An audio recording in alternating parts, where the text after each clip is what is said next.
Cole Harrington saw the child from 50 yards out, and his whole body went cold despite the 100-degree Texas heat. She was digging with her bare hands. Not playing, not looking for something, digging.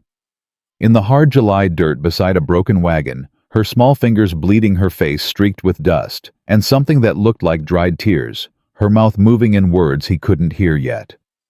Then, he got close enough to see the woman lying motionless on the ground beside her. And he understood exactly what that little girl was trying to do. She was digging her mother's grave. If stories about survival, second chances, and the kind of love that shows up when everything falls apart, speak to your heart. Stay with me until the very end. Hit that like button, subscribe to this channel, and drop your city in the comments below. I want to see how far this story travels. The summer of 1878 came to Uvalde County, Texas, like a punishment nobody had earned and everybody had to endure. The grass had gone yellow by the first week of July. The creek that ran along the southern edge of Cole Harrington's property was down to a thin brown trickle that his horses looked at with skepticism before drinking anyway. The sky every morning was the same color, white-hot, merciless, and by noon the air stopped moving entirely, like the land itself had given up. Cole had learned not to fight Texas summers. He worked before dawn and after sunset. He kept his hat low and his water canteen full. He moved slow and thought fast, and did not under any circumstances let himself care about things he couldn't fix. He'd been living by that last rule for 8 years. It had kept him alive, if not exactly living. He was riding the fence line along the southwest quarter of his property when he saw the wagon, or what was left of it. One wheel was cocked sideways, the canvas top had half collapsed in the heat, and supplies were scattered across 30 yards of baked earth like the wagon had tried to shake itself apart and mostly succeeded. Cole slowed Cinder to a walk and put his hand on the rifle across his saddle. Then he saw the child. She was maybe 6 or 7, small for her age, with hair the color of old copper, gone dark with sweat. She was on her knees in the dirt, and she was digging with both hands, and Cole's stomach dropped somewhere below the saddle before his brain had finished processing what he was seeing. He urged Cinder forward. The woman was lying on her side, in the thin shade of the collapsed wagon canvas. She was breathing, he could see that from 20 feet out, but she was wrong, still the kind of still that meant unconscious or close to it. Her left arm was wrapped in cloth that had gone dark with something Cole didn't want to look at too directly yet. The little girl heard his hoofbeats and scrambled upright so fast she nearly fell. She got herself between Cole and her mother before he'd even pulled Cinder to a stop. Both arms spread wide like she could hold back a man and a horse with sheer determination. "Don't you come any closer," she said. Her voice didn't shake. It should have shaken. "Don't you touch her." Cole held up both hands and stayed in the saddle, moving slow. "I'm not here to hurt anybody, miss." That's what the last men said. Her brown eyes were red-rimmed but steady. "Before they took everything." Cole went still. When was that? 2 days ago. Maybe 3. She hadn't moved an inch, arms still out. Mama kept saying it was only 2 days, but then she stopped talking and I don't know anymore. He looked at the wrapped arm again. Then at the girl's hands. Her fingers were raw nails, broken palms scraped down to patches of red. He looked at the small hollow she'd been digging in the dirt, barely a foot deep and maybe 2 feet long, and something old and heavy settled in his chest. "What's your name?" he asked. She hesitated. "Nora." "Nora." He kept his voice level. "My name is Cole Harrington. I've got a ranch about 4 miles west of here. I'd like to help your mama if you'll let me." "I don't need your help." "Your mama might." Nora's jaw tightened.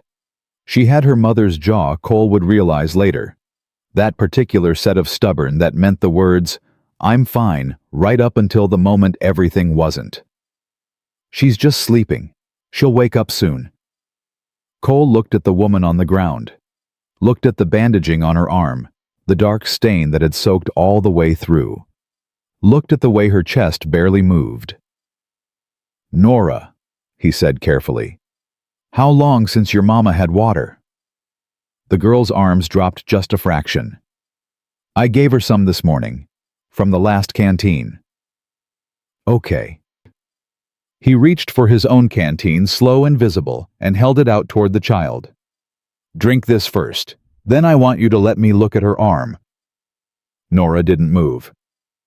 I'm not going to take her anywhere without telling you first, Cole said. I'm not going to do anything without telling you first. You have my word on that. Your word doesn't mean anything. I don't know you. That's fair, he said. Then watch everything I do and tell me to stop if I do something wrong. A long moment passed. The heat pressed down on all three of them. Somewhere in the distance, a hawk called once and went silent. Nora stepped aside. Cole dismounted carefully and walked to the woman. He crouched beside her and got his first clear look at her face. She was young, younger than he'd expected, maybe 30-something with dark hair plastered to her cheek, and a face that would have been pretty if it weren't the color of old ash. He pressed 2 fingers to her wrist. Pulse was there, weak and too fast, like a bird throwing itself against a window. What's your mama's name? He asked without looking up. Ruth Calloway. He unwrapped the bandage on her arm slowly. Nora made a small sound behind him, not a cry, more like she'd been holding that sound in for 2 days, and it slipped out before she could stop it. Cole kept his face neutral, but his jaw tightened. The wound was a deep puncture, probably from one of the splintered wagon boards based on the angle, and it had been 2 days in Texas summer heat without proper treatment. Nora, he said. Yeah. I need to get her to my ranch. It's got a well and medicine and shade. Do you understand why that's important? Because she's going to die if you don't. The girl's voice was flat and terrible and 8 years old. I know, I'm not stupid. Cole looked back at her over his shoulder. No, he said. You're not. You've been doing everything right. You kept her in the shade. You kept giving her water. You stayed with her. He paused. That probably saved her life. Nora looked at him. Then she looked down at her bleeding hands. Then she looked at the small hollow she'd been digging in the ground, and something in her face crumpled for just a second before she put it back together. I didn't know what else to do, she said quietly. You did right, Cole said. Now let me do the rest. Getting Ruth Calloway across the saddle was harder than it looked, and looked plenty hard. She was slight but unconscious, and Cole had to be careful of the arm. Nora stood right at his elbow the entire time, not helping exactly, she was too small to help, but present, watching every movement with those steady brown eyes. When he finally had Ruth secured, he turned to Nora. You ever ridden before? Papa taught me some. Then you're going behind me. Hold on to my belt and don't let go for anything. He lifted her up before she could argue about it. My things, she said. We'll come back for what's salvageable. There's a box under the wagon seat. Brown box with a brass latch. Her voice had changed on that last sentence, gone careful, in a way Cole noticed without understanding yet. Don't leave without that. He retrieved it without asking why. It was heavier than it looked. The 4-mile ride back to his ranch was the longest 4 miles Cole had traveled since the war. Ruth's breathing stayed shallow. Nora's hands stayed locked on his belt, her small fists digging into his back like she was holding on to something more than just the physical. She didn't cry. Not once. Cole had known grown men who cried after less. His ranch house was low and weathered, built for function, rather than anything else. But when it came into view, Nora made a small exhaled sound that Cole understood completely. It had a roof. It had walls. It had a well. It was the first solid thing they'd seen in days. He carried Ruth inside and put her on his bed, the only real bed in the place, and set to work. The infection in her arm was worse than he'd hoped, but not as bad as he'd feared, which was about the best you could say about most things in Texas in July. Nora, he said without looking up, there's a pump in the yard. Fill both buckets by the door and bring them in. He expected hesitation. He didn't get it. The girl moved immediately. He cleaned the wound with whiskey. Ruth's body flinched, even unconscious, some instinct deeper than awareness responding to the pain. He packed it with a poultice his neighbor Reverend Morse had taught him 3 years back. The old man had learned medicine the hard way, same as Cole had, and wrapped it clean. By the time he finished, Nora was on her 3rd trip with the buckets. "Good," he said when she set the latest one down. "Now drink something yourself. There's a tin cup by the pump." "I'm fine." "Nora." She looked at him. "Your mama needs you functional," he said. "Drink something." She went. Cole spent the rest of the afternoon working on Ruth's fever, sponging her down with cool water, monitoring her breathing, watching for signs that the infection had gone deeper than the wound itself. He'd treated horses with worse injuries. He'd treated soldiers with worse. That didn't make it easier to watch. Nora came back in without being asked and sat herself down on the floor in the corner. Her knees pulled up to her chest, that brown box from the wagon in her lap. She watched Cole work. She didn't ask questions. She didn't fill the silence with noise. She just watched still as a deer in tall grass. Around the 3rd hour, Cole realized he hadn't heard a sound out of her for a while and looked over. She was talking to his dog. Hatch was an old hound, 10 years old, and mostly deaf, who generally regarded strangers with deep personal offense. He was lying with his gray muzzle in Nora's lap ears, at ease, while the girl stroked his head and spoke in a low voice Cole couldn't make out. He turned back to Ruth's bandaging and said nothing. The sun was low when Ruth's fever finally broke. Cole felt the change under his hand, the terrible radiating heat easing her skin, cooling towards something that resembled normal. He exhaled slowly and sat back. "She's going to be okay," Nora said from the corner. It wasn't a question. "She cleared the first hurdle," Cole said. "Fever's down. That's good." Nora nodded once, and Cole saw her shoulders drop about 2 inches, like she'd been holding herself up by will alone since before he found them, and had only just now let herself stop. "When did you eat last?" he asked. She thought about it. "Yesterday morning. We had some hardtack." Cole stood and moved to the kitchen. He didn't have much. He lived alone and cooked accordingly, but he had salt pork and cornbread and dried beans, and he put a meal together that was basic and sufficient. He brought a plate to Nora first. She looked at it. Then she looked at her mother. "She won't wake up hungry," Cole said. "Eat." Nora took the plate and ate methodically without tasting anything, the way people eat when their body needs fuel and their mind is somewhere else entirely. Cole poured coffee and sat in the chair by the bed, watching Ruth's chest rise and fall, with something closer to regularity now. "Where were you headed?" he asked. Nora was quiet for a moment. "New Mexico. Mama has a brother-in-law there. Uncle Patrick." She paused. "He said we could come." "What happened to the wagon?" "The left wheel started wobbling 3 days out of San Antonio. Papa always fixed the wheel." She said it without particular emphasis, just fact. Mama tried. The board on the underside broke when she was trying to brace it, and it caught her arm. Another pause. "There were men who stopped. They said they'd help. They took the horses instead and left." Cole didn't say anything. He'd spent enough years as a Pinkerton detective to know the particular silence that followed stories like that was usually more respectful than anything words could manage. "Papa would have known what to do," Nora said quietly. "What happened to your father?" The girl looked at Hatch instead of at Cole. "He died," she said. 6 weeks ago. Men came to his shop, and he didn't give them what they wanted, so they shot him." She said it the same flat, terrible way she'd said, "I know she's dying." Not because she didn't feel it, Cole understood, but because she'd said it enough times now that she'd worn the edges down to something manageable. "Mama said we couldn't stay in San Antonio after that. She said the same men might come back." Cole's jaw tightened. "What kind of men?" Nora looked at him then. Something flickered in those brown eyes, Some assessment, some calculation that seemed too old for that face. "Mama said not to tell anybody." "That's smart advice," Cole said. "You don't know me." "No," Nora agreed.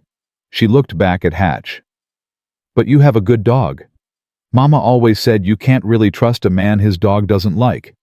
But you can trust a man a dog chooses."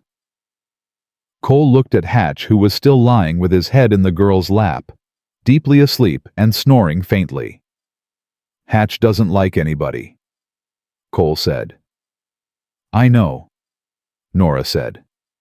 "That's why." Ruth woke near midnight.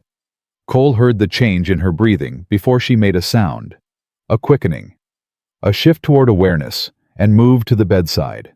When her eyes opened, they found the ceiling first, then the unfamiliar walls, and then the panic hit her like a wave. She tried to sit up. "Nora." "She's here." Cole moved into her line of sight, keeping his voice low and even. "She's right there asleep in the corner.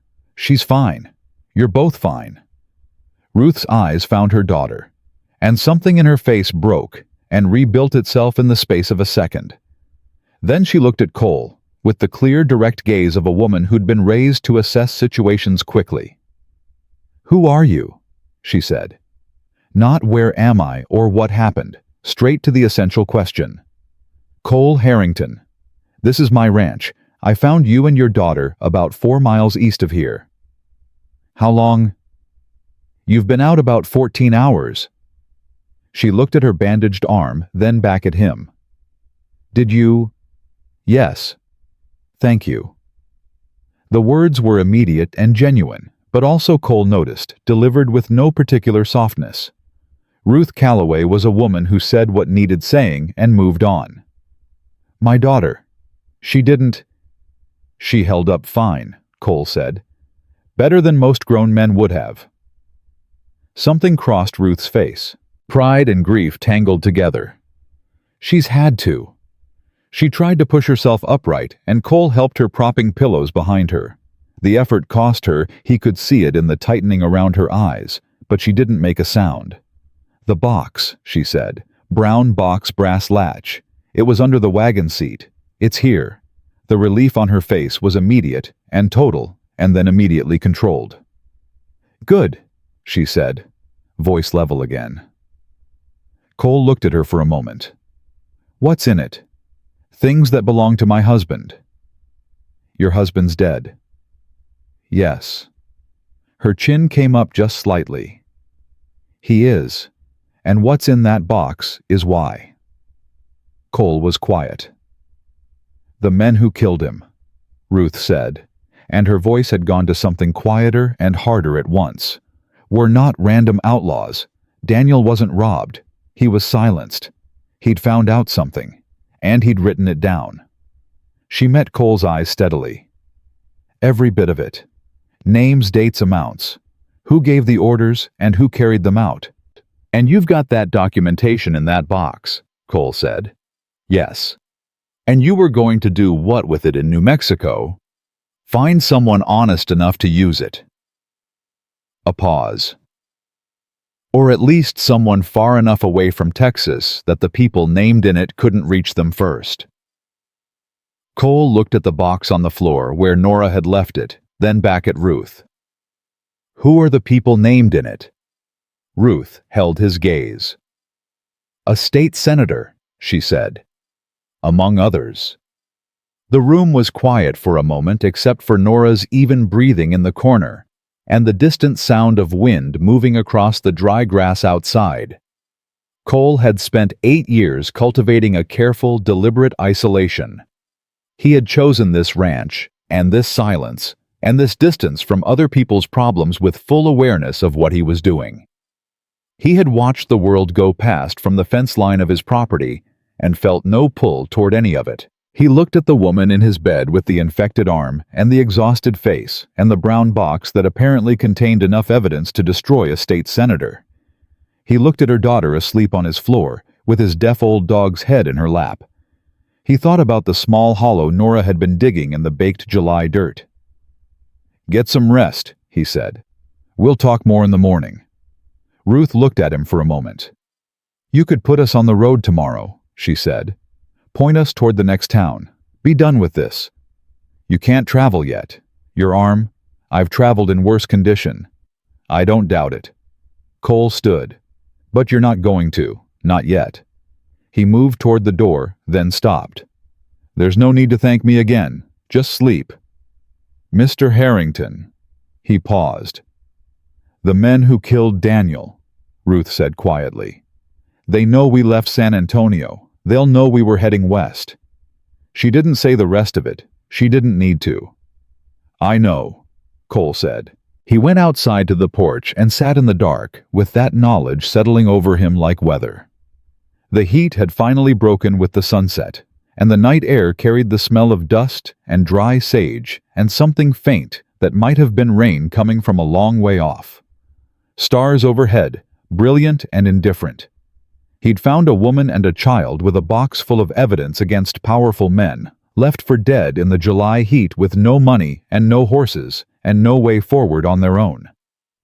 The smart thing, the careful, deliberate, solitude-preserving thing, was to get them stable and get them moving and let whatever came next be someone else's problem. Cole sat with that plan for a while. Then he thought about Nora digging that small grave with her bleeding hands, and the particular set of her jaw that was exactly her mother's jaw, and the way Hatch had laid his old gray muzzle down in her lap and gone to sleep like he'd been waiting for her. He thought about Margaret and Peter, and a summer 8 years ago, when he'd been the one with nothing left, and the way that kind of grief could either hollow a person out entirely or press them down into something harder and more essential than they'd been before. He'd gone hollow. For 8 years, he'd gone hollow. Somewhere inside that house, Ruth Calloway's chest was rising and falling with more regularity than it had 14 hours ago. Somewhere inside that house, a 7-year-old girl had stopped digging and started sleeping. Cole Harrington looked out at the dark Texas plains for a long time. Then, he went inside to check on his patients. Ruth was up before dawn. Cole knew because he heard the floorboards he'd spent enough years as a Pinkerton learning which boards announced people and which didn't. And the third board from the bed was one that announced everybody. He was already awake, sitting on the porch with cold coffee, and he listened to the careful movement inside without going in. She appeared in the doorway about 10 minutes later. She'd braided her hair back and her face was composed, and her left arm was held close to her side in a way that told him it hurt considerably more than she intended to let on. "You should be in bed," he said. "I've been in bed for 14 hours. She looked at the coffee pot on the porch railing. "Is that still hot?" "No." "I'll make more." She started to turn back inside. "Ruth." He said her name without thinking about it, and she stopped. "Sit down. I'll make the coffee." A pause. Something moved across her face. Resistance. Then a calculation. Then something that might have been the beginning of surrender. She sat on the step and said nothing, which Cole was learning meant she'd decided not to fight about something, rather than that she'd run out of things to say. He made the coffee and brought her a cup and sat back in his chair, and they watched the Texas dark begin to thin at the eastern edge without talking, which was fine. Cole had spent 8 years in various degrees of silence, and he knew the difference between silence that was uncomfortable and silence that was just two people occupying the same space. This was the second kind. "She talked to your dog for 3 hours yesterday," Ruth said eventually. "I know." "Nora hasn't talked to a person she didn't already know in 6 weeks. She wrapped both hands around the cup. "She talked to that dog like they were old friends. Hatch has that effect on some people." Cole looked out at the lightening horizon. "He's a good listener, doesn't offer opinions." Ruth almost smiled. It was a small thing, barely there, but Cole caught it. "Daniel was like that," she said. "Good listener. Never said more than he needed to." She paused. "I talked enough for both of us. He used to say I could hold a conversation with a fence post and the fence post would learn something." "Sounds like he knew you well." "He did." The almost smile faded. "Better than anyone. The sun came up slow and red through the heat haze the way it did in July, like it was reluctant to begin another day of burning everything it touched. Nora appeared in the doorway around 6, her copper hair loose and tangled, Hatch at her heel like he'd appointed himself her personal escort sometime in the night. She looked at Cole, then at her mother. Then she sat herself down on the step beside Ruth without a word and leaned against her, and Ruth put her good arm around the girl's shoulders and held her, and the three of them sat there in the red morning light until the coffee was gone. Cole spent the first part of the morning doing what needed doing. Horses fed water, drawn the basic machinery of a working ranch that didn't stop moving because there were strangers in the house. He was patching the leather on a bridle outside the barn when he heard Nora's voice behind him. "Can I watch?" He looked over his shoulder. She was standing about 4 feet back, Hatch beside her, that careful distance she kept from people she hadn't decided about yet. "Sure," he said. She came closer and crouched down, watching his hands work the leather. He kept working and didn't make a production of her being there. "Papa fixed things," she said after a while. "He was a blacksmith. He could fix anything metal. He used to let me watch." She picked up a piece of spare leather from the ground and turned it over in her hands. "He said watching was how you learned before you were big enough to do." "Your papa was right," Cole said. "Do you fix a lot of things?" "Ranch needs constant fixing. You let things go, they fall apart." Nora considered this. "Mama says that about people too. She says you have to tend to people or they fall apart." Cole tied off the last stitch on the bridle and looked at the girl. She was looking at the leather in her hands with the particular expression of someone who had said something that meant more than they intended and was now deciding whether to acknowledge it or let it pass.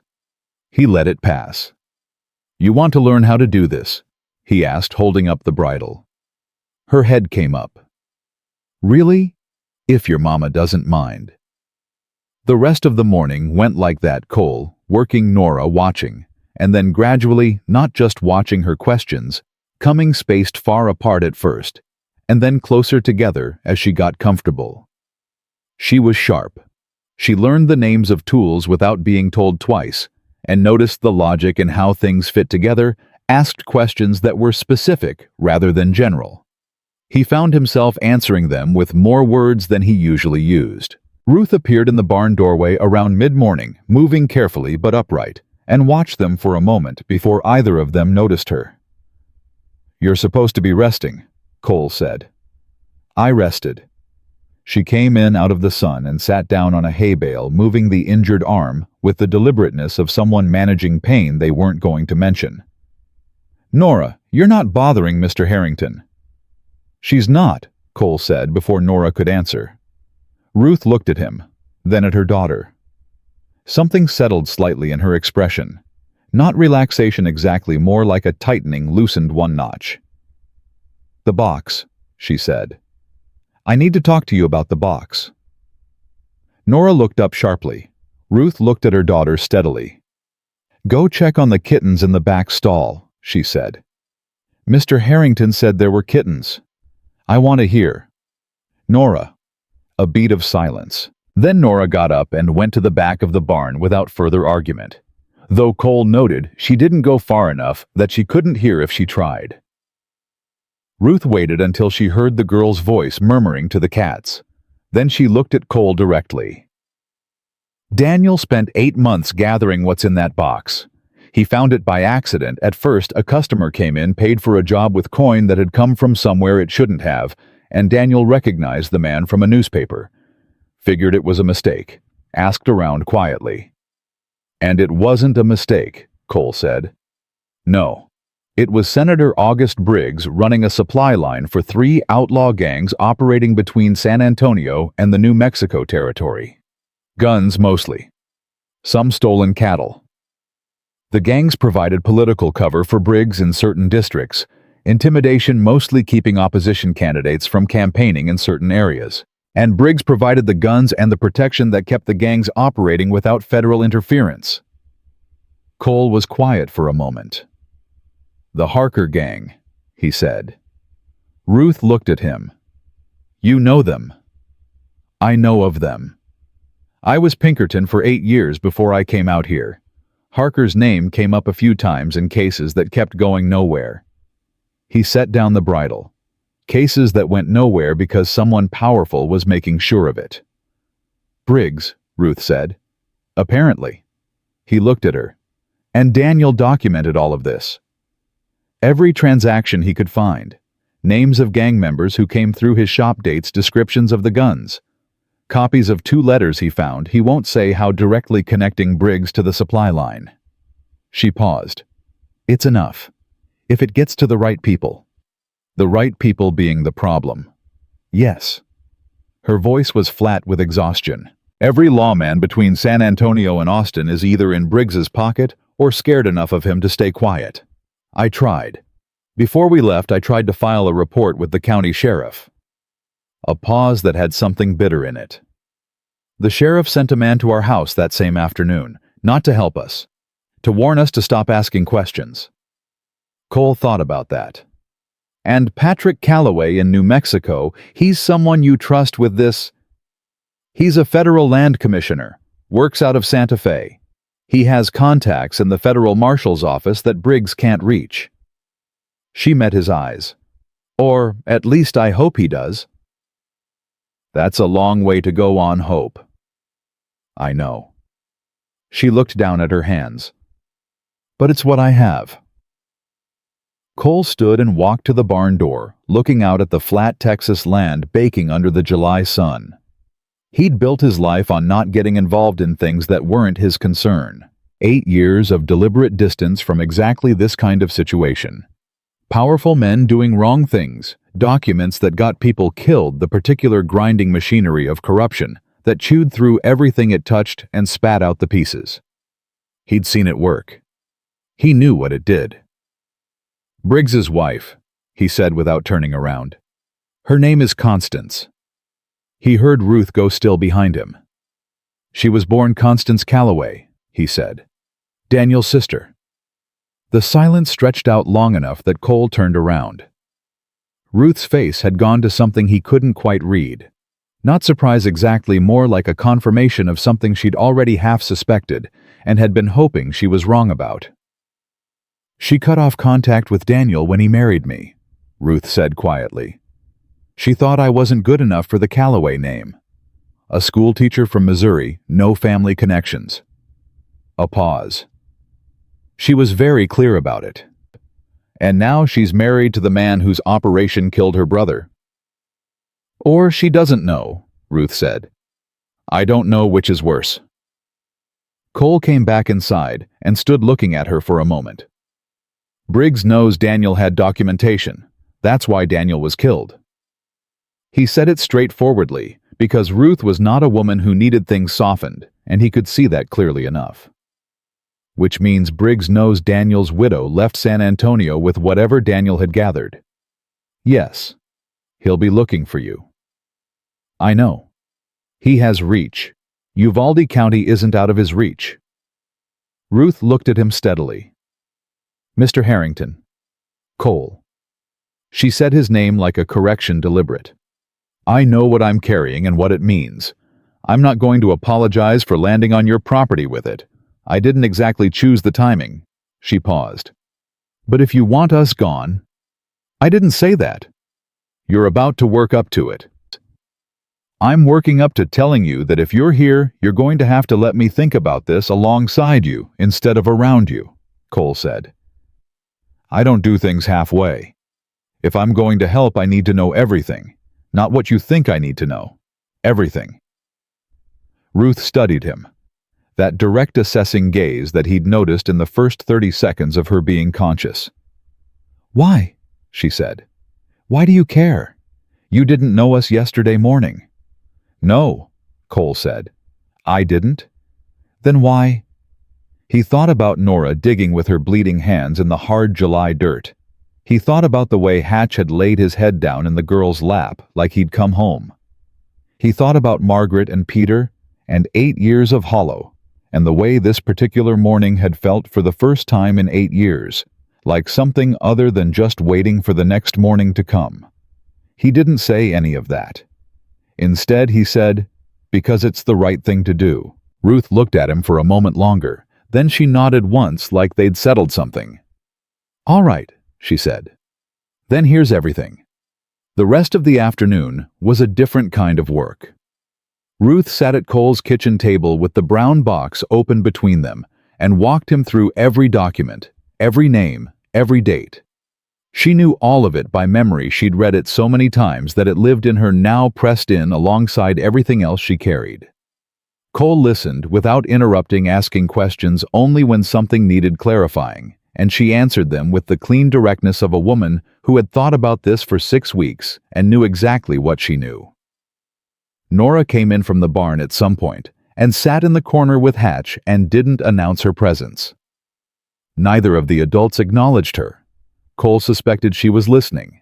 He also suspected that Nora knowing everything her mother knew was not a new situation. When Ruth finished, she closed the box and put both hands flat on top of it and looked at Cole. "There's something else," she said. He waited. "Briggs filed for custody of Nora before we left San Antonio." Her voice was level in the particular way of someone keeping it level by choice. "Through Constance. They're arguing that as Daniel's closest living family, Constance has a right to—" "Nora's yours," Cole said. "The court papers say otherwise. Or they will." Ruth's jaw tightened. "Constance has money and a senator for a husband, and I have a dead blacksmith's box of evidence and a hole in my arm." She looked at her hands. "I know what that looks like in front of a judge." Cole looked at her. He thought about the machinery of it, the way men like Briggs operated the legal apparatus that could be made to grind in whatever direction money pushed it. The particular vulnerability of a widow with no income and no permanent address, and a wound that could be described any number of ways depending on who was doing the describing. He also thought about Nora in the corner, who had stopped pretending to be occupied with anything else and was looking at her mother with those old brown eyes and that jaw that was exactly Ruth's jaw. "They're not going to get her," Cole said. "You can't promise that. I can promise I'll do everything in my power to prevent it." "Why?" Ruth asked again, and this time the word had a different weight to it. Not challenge. Something more like genuine bewilderment. A woman who had spent 6 weeks being failed by every institution and person she'd reached toward, trying to understand why this particular stranger was still moving toward her rather than away. Cole looked at her for a long moment. "Because some things are worth fighting for," he said, "even when they're not yours to begin with." He paused. "Maybe especially then." Ruth held his gaze. The afternoon light came through the window and caught the dust in the air between them, and for a moment the room was very quiet except for Hatch's breathing and the distant sound of wind moving across the dry grass. Then Nora said from the corner, without looking up from the dog, "I knew you were going to say that." Both adults looked at her. "Hatch knew it first," she said. "Before I did." Cole looked at the old dog, who raised one eyebrow without opening his eyes, deeply unbothered. "Traitor," Cole said. Nora almost smiled. It was the first time he'd seen it, and it looked like Ruth's almost smile, small and careful, like something that had learned to protect itself. But it was there. He filed it away like evidence of something important he hadn't figured out how to name yet. That evening, Cole made supper, while Ruth sat at the table and argued with him about the fact that he was making supper. It was the most words she'd used consecutively about anything that wasn't the box or Briggs and Cole, found himself arguing back with more engagement than the subject strictly warranted. And somewhere in the middle of debating whether biscuits or cornbread was the superior accompaniment to salt pork, he realized he was almost enjoying it. He didn't examine that too closely. Nora ate with appetite for the first time and fed half her biscuit to Hatch under the table when she thought Cole wasn't looking. Cole didn't say anything about it. After supper, she fell asleep in the chair before Ruth had finished her coffee, leaning sideways with her cheek against her own shoulder. Ruth watched her daughter sleep for a moment. Then she looked at Cole. "She likes you," she said quietly. "She likes Hatch." "Same thing," Ruth said. Hatch is your. Cole looked at the girl in the chair and the old dog asleep at her feet, and something moved in his chest that he hadn't felt in 8 years. Not exactly comfortable. Not exactly unwelcome either. Just present, alive, and unasked for, and real in the way that things you don't plan for are always more real than the things you do. He carried Nora to the loft without waking her because she was 7 years old and had spent 3 days digging in the dirt and deserved to sleep without having to decide to do it. When he came back down, Ruth was still at the table, her good hand wrapped around her coffee cup, looking at the window. "Cole," she said without turning around. "Yeah. Thank you. For today. For—" She stopped. Started again. "I'm not good at accepting help. Daniel always said it was my worst quality." "Sounds like he knew you well," Cole said again. "He did." A pause. "You would have liked him." Cole sat back down across from her. "Tell me about him," he said. Ruth looked at him. A real look, the kind that evaluated what was behind the words, rather than just the words themselves. Then she set down her coffee cup, and she started talking. And Cole listened, and outside the July night, pressed down hot and still on the Texas plain, and somewhere to the east in San Antonio, a senator named August Briggs was running out of patience. 3 days passed, in the particular rhythm of people learning to share space without agreeing to anything about it formally. Cole kept to his work, and Ruth kept to hers, which turned out to be considerable. By the second morning, she'd taken over the kitchen without asking permission, and by the third, she'd reorganized his supply shelves in a way that made more sense than what he'd been doing for 8 years, which he acknowledged only to himself. Her arm was healing. He could tell by the way she started forgetting to protect it, reaching for things with her left hand without thinking, then stopping, then continuing anyway, because the alternative was admitting it still hurt. Nora followed Cole around the ranch the way Hatch followed Nora at that same careful half distance that could become closer or further depending on what happened next. She was learning the bridal work without being asked to continue it. She'd started asking questions about the horses by name.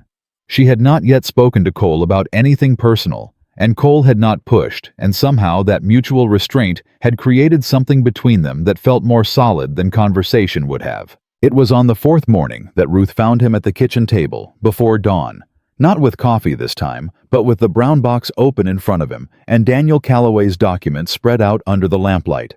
She stopped in the doorway. "I've been thinking about Patrick Calloway," Cole said without looking up. Ruth came to the table and sat across from him. She looked at the documents, then at Cole. "And getting this to Santa Fe is the goal. But Briggs knows that's where you're headed. If he has any reach into the federal marshals network in New Mexico, Patrick says he doesn't." "Patrick says?" Cole looked up. "How long since you've had direct contact with Patrick Calloway?" Ruth was quiet for a moment. 4 months. A lot changes in 4 months when a senator is motivated. She looked at the documents. "What are you saying?" "I'm saying we need to think about this differently. Getting the box to Santa Fe is one option, but there's another." He pulled one sheet forward, a letter carefully copied in Daniel's precise handwriting. The names in this letter, 2 of them are Briggs's direct contacts inside the state government. If those names got to the right newspaper, Briggs would bury it. In Texas, yes, but there's a paper in Kansas City that's been running pieces about political corruption in the Southern Territories for 2 years. I know the editor. Cole met her eyes. He's not in Briggs's pocket. He's not in anybody's pocket. He's just mean and stubborn, and he hates powerful men who think the law is optional. Ruth studied him. "You've been thinking about this since I told you." "Yes." "Why didn't you say something sooner?" "Because I wanted to be sure before I said anything," Cole said. "And because you needed 3 days to stop wincing every time you moved your arm before I was going to have this conversation with you." Ruth's jaw tightened slightly. "I wasn't wincing." "Ruth." A beat. "Fine, I was wincing." She looked at the documents again. Both, she said. We send copies to the Kansas City paper, and we get the originals to Patrick. 2 paths. If Briggs shuts down one, the other still moves. Cole nodded slowly. That's what I was thinking. Why didn't you just say that first instead of walking me through it? Because it's your decision, Cole said. Not mine. I wanted you to get there yourself, so you'd know you agreed with it, rather than just going along with what I said. Ruth looked at him for a long moment. Something shifted in her expression, not softening exactly, more like a recalibration, like she'd been expecting a certain kind of man and kept finding a different one instead, and was still adjusting to the discrepancy. Daniel did that, she said quietly. Made me reach my own conclusions. She paused. I used to think it was annoying. Now I think it was one of the smarter things about him. Cole didn't answer that. He folded the documents carefully and put them back in the box and closed the latch. He was carrying the box back to the shelf when he heard Hatch bark. Not the idle bark of a dog reacting to a bird or a smell. The sustained, alert bark of a dog announcing that something was wrong, and had been wrong for longer than anybody had noticed. Cole was at the window before the sound fully registered, and what he saw made the muscles in his shoulders go tight. A single rider, coming up the road at a pace that was too deliberate to be casual, wearing a badge that caught the early light. Get Nora, Cole said. Ruth was already moving. He heard her on the ladder to the loft, heard her low voice, heard Nora's confused murmur in response. He picked up his rifle from beside the door and walked out onto the porch, and he made himself stand easy with the rifle in the crook of his arm, not raised, not lowered, just present. The rider pulled up at the edge of the yard. He was younger than Cole expected, mid-30s, clean-shaved with careful eyes that took in the rifle without reacting to it. He wore a deputy marshal's badge and rode a horse that was too good for his pay grade. Morning, the man said. Looking for Cole Harrington. You found him. Deputy Marshal Chester Vane, out of San Antonio. He reached into his jacket. Cole's hand shifted 1 inch on the rifle and produced a folded paper. Got a court order here. For custody of the minor child Nora Calloway to be remanded to the care of Senator and Mrs. August Briggs of Austin, pending a full hearing. Cole didn't move from the porch. That's so. Child's mother is one Ruth Calloway, also sometimes known as Ruth Harker, before her marriage. Vane's eyes moved to the door behind Cole. She here? The name on that order says Calloway, Cole said. The woman inside is Ruth Harrington, my wife. Vane blinked. It was small, that blink, but Cole caught it. Married woman still goes by her late husband's name sometimes. She goes by Harrington, Cole said. Has since we married, which makes Nora my legal stepchild, and that order considerably less applicable than whoever filed it seems to think. Vane looked at him steadily. That's for a judge to determine, Mr. Harrington. Not for you. Agreed. Cole didn't move. So you take that order back to whoever issued it, and you explain the situation, and if a judge wants to schedule a proper hearing, we'll attend. But you're not taking a 7-year-old child off this property today based on a paper that names a woman who no longer exists. I'm going to need to speak to the woman inside. She's resting. Mr. Harrington. Deputy. Cole kept his voice level and his eyes steady. I was a Pinkerton detective for 8 years. I know what a legitimate court order looks like, and I know what a rushed piece of paperwork looks like when someone needed a judge to sign something fast and didn't want questions asked about why. I'm not saying you're a dishonest man. I'm saying somebody gave you something and told you it was solid, and it isn't as solid as they told you. He paused. You want to go back to San Antonio with a story about how you served that order? Or do you want to go back with the truth of what's here, which is a married woman with a husband on her own property? Vane was quiet for a long moment. Cole could see him working through it. The calculation of a man who was not entirely corrupt, but was not entirely free, either caught between instructions and reality. I'll need that marriage documented, Vane said finally. I'll get you the certificate, Cole said. Come back tomorrow and I'll have it ready for you. Another pause. Then Vane folded the court order and put it back in his jacket. "Tomorrow," he said. "I'll be back at 9." He turned his horse and rode back down the road. Cole watched him until he was out of sight, then went inside. Ruth was standing in the middle of the room. Nora was behind her, pressed against her back, with both arms around her mother's waist, face hidden. Ruth's eyes were on Cole, and her face was the kind of still that comes just before something breaks. "He'll be back," she said. "Tomorrow at 9. "And you told him we were married?" Her voice was careful, not accusing, careful the way you hold something fragile. "Yes." "Cole." She pressed her hand briefly over Nora's on her waist. You can't just—" "Ruth." He set the rifle down and looked at her directly. "We can argue about how I handled that, or we can figure out what we do next. Which would you prefer?" She stared at him for a moment. Then she looked down at Nora.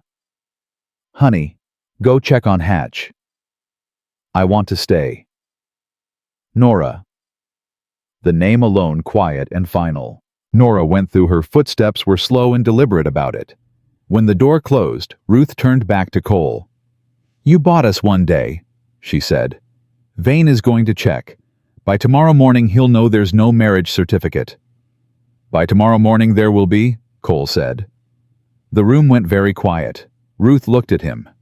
"What are you saying?" "I'm saying Reverend Morse lives 12 miles from here, and he owes me a considerable favor, and he'll be here by this evening if I ride out now." Cole met her eyes. "And I'm saying that if Briggs is willing to send a deputy marshal 4 days after you arrived here, he's not going to stop with a court order. The custody petition is the legal arm. The Harker gang is the other arm. And I'd rather have you and Nora behind the protection of a marriage record and my name than standing in front of whatever comes next without it." Ruth's hands were very still at her sides. "That is not a small thing you're offering." "No," Cole said. "It's not." "You don't love me," she said. Not unkindly, just direct the way she said everything. "No," Cole said. "Not yet. But I know you're honest and you're strong, and you're raising your daughter to be the same, and there are people who've built good lives on considerably less." He paused. "And I know that 8 years ago I had a wife and a son, and I thought I'd never feel anything for anyone again. And then I found a little girl digging a grave with her bare hands, and something in me decided it was done being hollow." He looked at her steadily. "I'm not asking you to love me either. I'm asking you to let me stand between your daughter and the people who want to take her." Ruth looked at him for a long time. He could see her thinking not just about the question, but about everything around it, the way she thought about everything, checking every angle before she committed to a direction. "If we do this," she said slowly, "it has to be honest, between us. No performance. No pretending to the outside world that we're something we're not yet. We're partners working towards something, and we tell each other the truth about what we are every step of the way." "Agreed. And if it never becomes more than that, then we'll have built something real anyway," Cole said. "And that's more than most people manage." Ruth pressed her lips together. She looked at the window at the road where Vane had ridden away at the brown box on the shelf at her own hands. Then she looked back at Cole. "Ride out to Reverend Morse," she said, "before the heat gets worse." Cole nodded and reached for his hat. "Cole." He paused at the door. Ruth was looking at him with something in her face that he couldn't entirely read, but that felt significant. "For what it's worth," she said. "I don't think it stays that way. Just partners. I don't think that's where this ends up." "No," Cole said. "I don't either." He rode out into the July morning, and behind him in the house, he heard Nora come back inside, and Ruth's voice answering the girl's questions with the particular patience of a mother who has decided to keep moving forward and is bringing her child with her. Reverend Elijah Morse was 71 years old, built like a man, 30 years younger, with white hair and hands that had done every kind of labor there was and were not finished yet. He listened to Cole for 10 minutes, without interrupting. Sitting on his porch in the midday heat, with a glass of water he didn't touch. When Cole finished, the old man was quiet for a moment. "You sure?" Morse said. "Sure enough?" "Sure enough is different from sure." "Elijah." Cole looked at him steadily. "I'm sure about the things that matter. The rest I'm willing to figure out as I go." Morse studied him the way he'd been studying Cole for 8 years, with the particular attention of a man who had watched people long enough to know the difference between what they said and what they meant. "You've been hollow a long time," he said finally. "Yes." "Woman and a child changed that." "Yes." "Just being honest about what's happening," Morse said. It wasn't a criticism. Just the old man naming things clearly because he believed named things were easier to carry than unnamed ones. "I know what's happening," Cole said. "I'm asking you to ride back with me and say the words. The rest of it we'll get to." Morse looked out at the land for a moment. Then he stood and went inside to get his coat, which he put on, despite the heat, because Reverend Elijah Morse had been performing marriages for 40 years and had never done it without a coat, and was not about to start. Ruth was on the porch when they rode back in Nora beside her. She had braided her hair and changed her dress, and held herself with the same quiet composure she brought to everything. And Cole thought not for the first time about the particular kind of strength it took to keep going when everything you'd built had been taken. Not the absence of fear. The decision to move anyway. He dismounted and introduced Morse, and the old man took Ruth's hand in both of his and held it for a moment without saying anything, and whatever passed between them in that moment made Ruth's composure soften just briefly at the edges. Nora looked at Morse with her careful brown eyes. Morse looked back at her with equal care. "You must be Nora," he said. "Yes, sir." "Your mama tells me you've been brave." Nora considered this. "I didn't have a choice." "That's when brave counts most," Morse said. They married as the sun was dropping toward the western horizon, the four of them standing in Cole's front room with Hatch present as the only witness beyond God and whatever record Reverend Morse kept in his worn leather book. The vows were simple, and Ruth said them clearly, and so did Cole, and when Morse said the words that made it legal and binding, Ruth looked at Cole with those direct brown eyes, and Cole looked back, and neither of them looked away. There was no kiss. They hadn't discussed it, and it seemed like something that should happen when it was ready to happen, rather than because a ceremony required it. Nora, who had been watching with her arms crossed and her brow furrowed in the expression Cole was learning, meant she was processing something important said afterward. "Does this mean Cole is my stepfather now?" "Yes," Ruth said. Nora looked at Cole. "Does that mean you'll stay? Even when it gets bad?" Cole crouched to her level. "Especially when it gets bad," he said. "That's the only time staying means anything." Nora held his gaze for a moment with those old eyes. Then she turned to Hatch and said in a tone of satisfaction, "I told you." Morse stayed for supper and told stories about the territory that made even Cole laugh twice, which Ruth noticed with the slight widening of eyes that suggested she hadn't heard that sound from him before and was filing it away carefully. After Morse rode back in the dark, he knew every road in the county and trusted his horse more than moonlight. Ruth washed the dishes, and Cole dried them, and Nora fell asleep at the table with her cheek on her arms. "Tomorrow at 9, Ruth said quietly. "Tomorrow at 9, Cole confirmed. "What if Vane doesn't accept it? He'll accept it." Cole set down the last cup. "But if he doesn't, I've got 8 years of Pinkerton contacts and a lawyer in Austin who doesn't like Briggs any more than we do. We have more to fight with than they think we do." Ruth was quiet for a moment. Then she said, "Cole, I need you to understand something." He waited. "If this gets worse when it gets worse, I'm not going to be someone you protect while I stand behind you."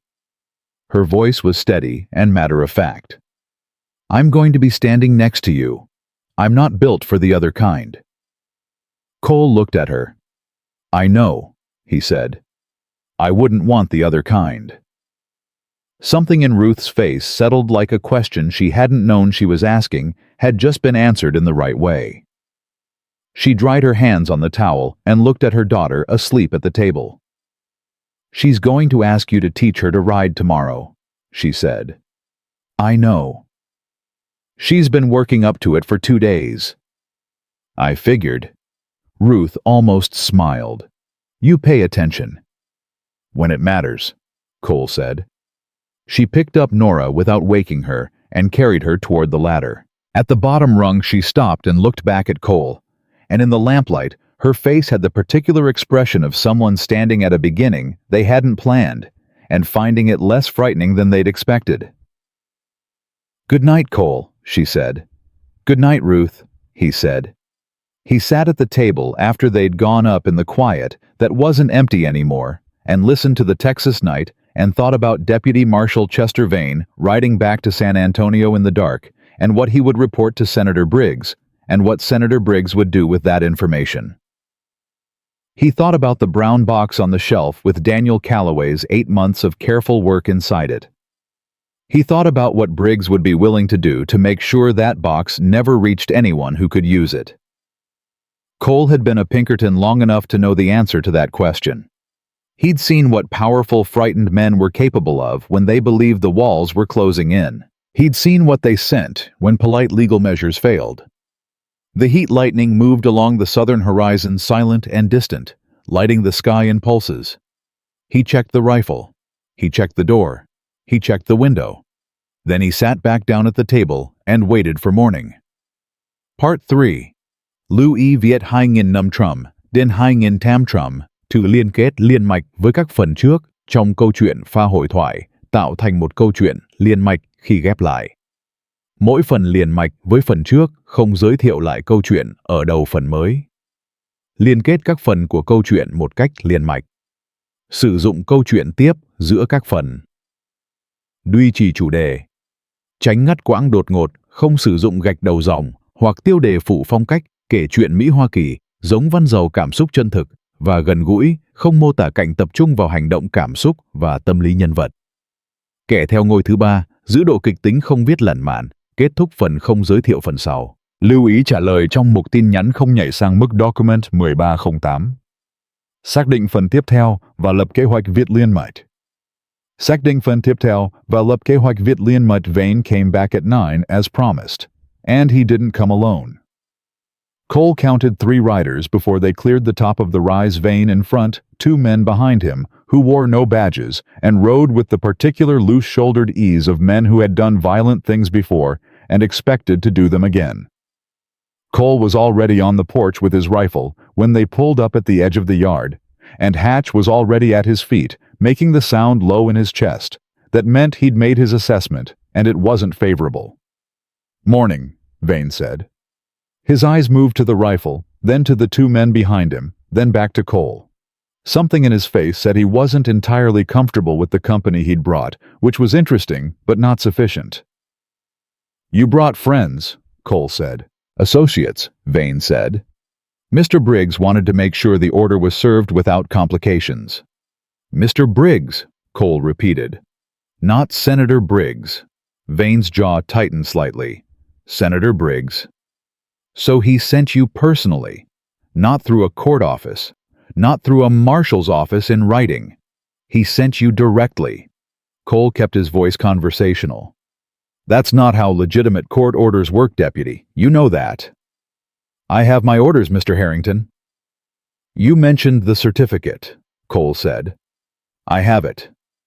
He reached inside the door, without taking his eyes off the 3 men, and produced the document Morse had completed the night before.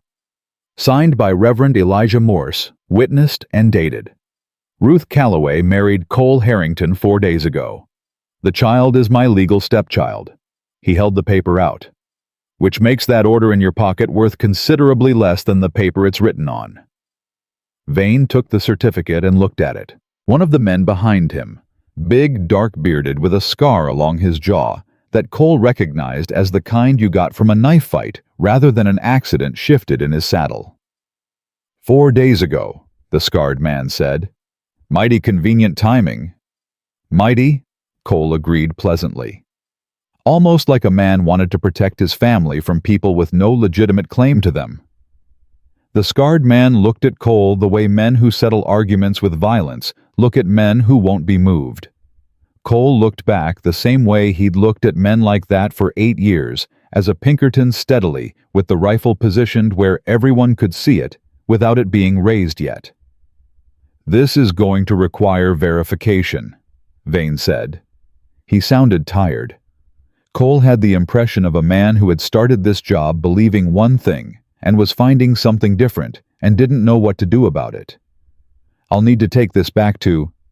Take it wherever you need to take it, Cole said. And when you do, you tell whoever sent you that if any man comes onto my property without a proper warrant signed by a sitting federal judge, not a state judge, a federal judge, I will defend my family accordingly, and then I will spend whatever years I have left making sure that the man who sent those men answers for it in every court I can find. He paused. I know a few. The scarred man made a sound that wasn't quite a laugh. Big talk for a man on a broke-down ranch in the middle of... Webb, Vane said sharply. Webb went quiet, but his eyes stayed on Cole with the flat patience of a man who intended to finish a conversation that had only been postponed. Cole noted the name. Vane folded the marriage certificate and put it in his jacket. We'll be in touch, he said, and turned his horse. Webb held another moment before turning the way dogs do when they want you to know they're choosing to leave rather than being made to. Then he followed Vane, and the third man went with them, and Cole stood on the porch and watched until all three were over the rise and gone. Then he went inside. Ruth was at the kitchen table with both hands around a coffee cup she hadn't drunk from.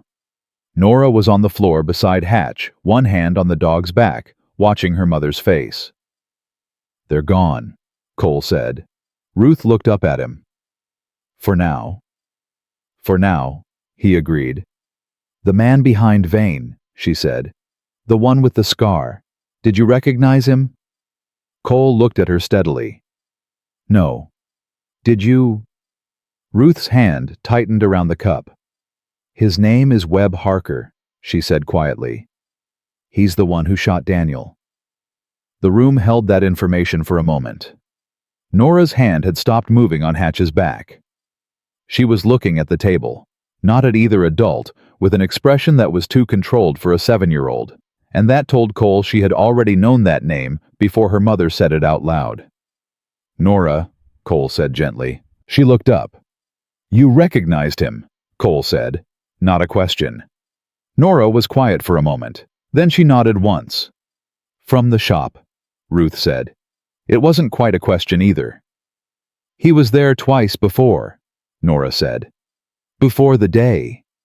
Her voice was flat and careful, the way she talked about things that had sharp edges she'd learned to navigate around. Papa didn't like him. He always sent me to the back room when Mr. Harker came. She paused. I watched from behind the curtain. Ruth closed her eyes briefly. When she opened them, they were clear and decided. Then Nora can identify him, she said. Place him at the shop. She's a witness. She's 7, Cole said. She's the only living witness to the day Daniel died, Ruth said. Besides me, and I was inside the house when the shot was fired. Her voice didn't waver. I heard it. I didn't see it. Cole sat down across from her and looked at the table for a moment, thinking through what had just shifted. Vane, showing up with Webb Harker, changed the picture considerably. Briggs wasn't just sending legal pressure, he was sending the man who'd done the killing to assess how much of a problem Cole represented. That was the move of a man who was not planning to let this resolve through courts.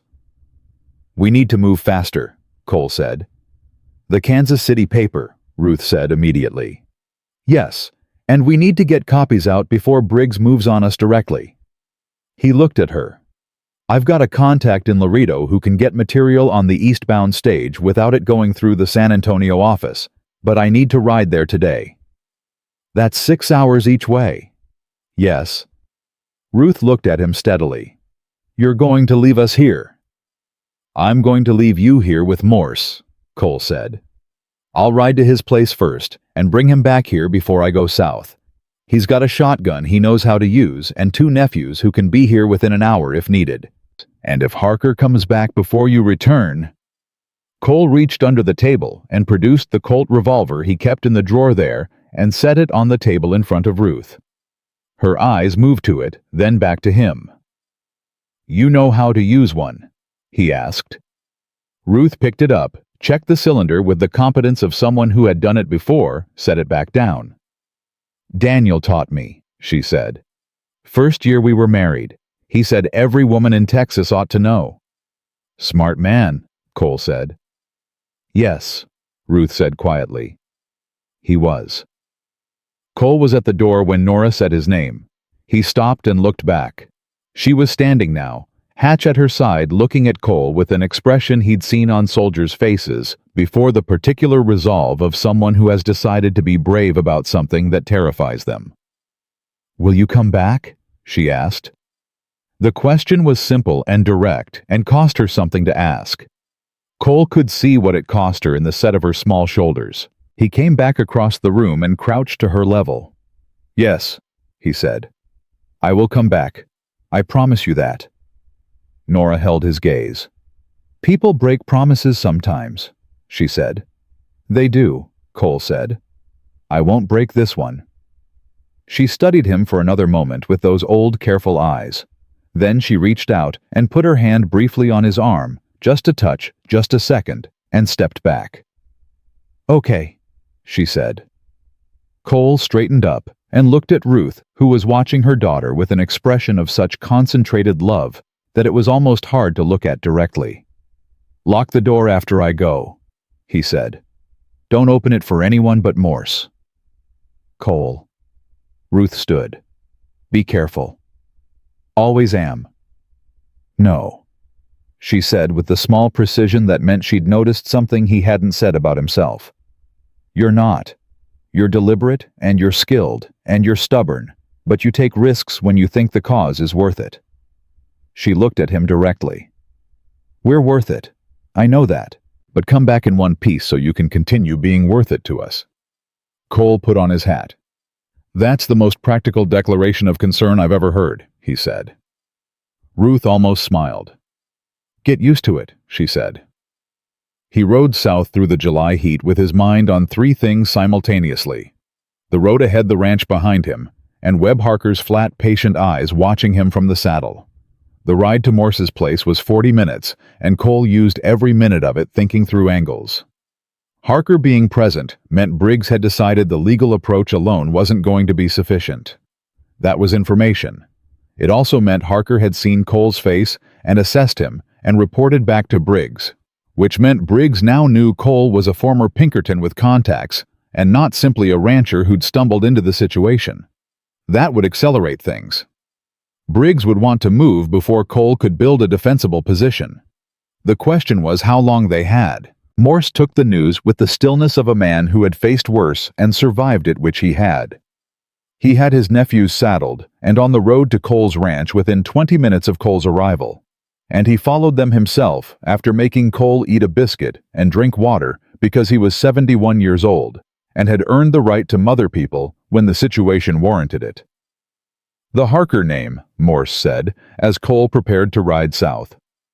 That family's been operating in this territory for 15 years. Webb Harker in particular. He's killed at least 6 men that anyone can prove and considerably more that no one can. He looked at Cole steadily. You understand what you're standing in front of. I do, Cole said. And you're standing in front of it anyway. Yes. Morse studied him. Because of the woman and the child. Because it's right, Cole said. The woman and the child are why I know it's right. The old man was quiet for a moment. That distinction matters to you. Yes? Good, Morse said. It should. He put his hand briefly on Cole's arm. Go.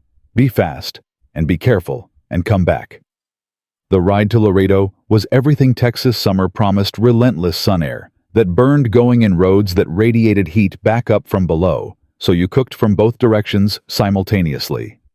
Cole pushed Cinder as hard as he dared in the heat, stopped twice at water troughs, and reached Laredo in just under 6 hours. His contact was a man named Garrett Finch, who operated a dry goods store that also unofficially served as a relay point for materials going east on stages that avoided the San Antonio depot. Cole had used Finch 3 times during his Pinkerton years for exactly this kind of routing.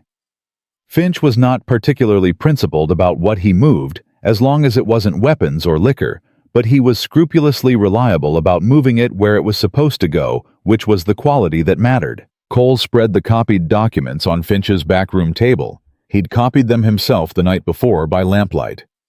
Daniel's careful, original script replicated in Cole's plainer hand, and explained what he needed and where it needed to go. Finch looked at the documents for a long time.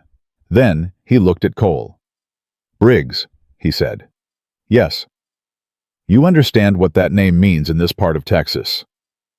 "I understand what it means, and I understand what it should mean, and I'm trying to close the distance between those two things," Cole said. "Can you do it?" Finch looked at the documents again. "Stage leaves day after tomorrow at dawn. Gets into Kansas City 11 days out, barring weather." He paused. "I know the editor you're talking about. Harlan Briggs, no relation, ironically. He's been after a story like this for 2 years. He'll run it." "When he runs it, it becomes a federal matter," Cole said. "Briggs loses his ability to bury it locally." "Assuming Harlan runs it fast enough," Finch said, "before Briggs figures out where it came from and gets to him." "Harlan Briggs has survived 2 attempts to shut him down already," Cole said. "He's mean enough to manage a 3rd. Finch allowed a slight smile. "There is that." He folded the documents and put them in a lockbox under his counter. "Day after tomorrow. It'll go." Cole rode back north under a sky that had gone from white hot to the deep orange of late afternoon, the kind of Texas sunset that looked like the land itself was on fire. His mind moved through the situation, steadily checking edges, testing the structure of what they'd built in the last 5 days, looking for weak points. The weak point was time. Everything depended on Briggs moving slowly enough that the documents reached Kansas City, and ran before he could suppress them. If Briggs moved on the ranch before that happened, if he sent Harker and more men rather than waiting for legal channels, then the documents being in Finch's lockbox didn't help Ruth and Nora. Cole pushed Cinder to a faster pace. He smelled the smoke before he saw it. Not the smoke of cooking or a hearth fire.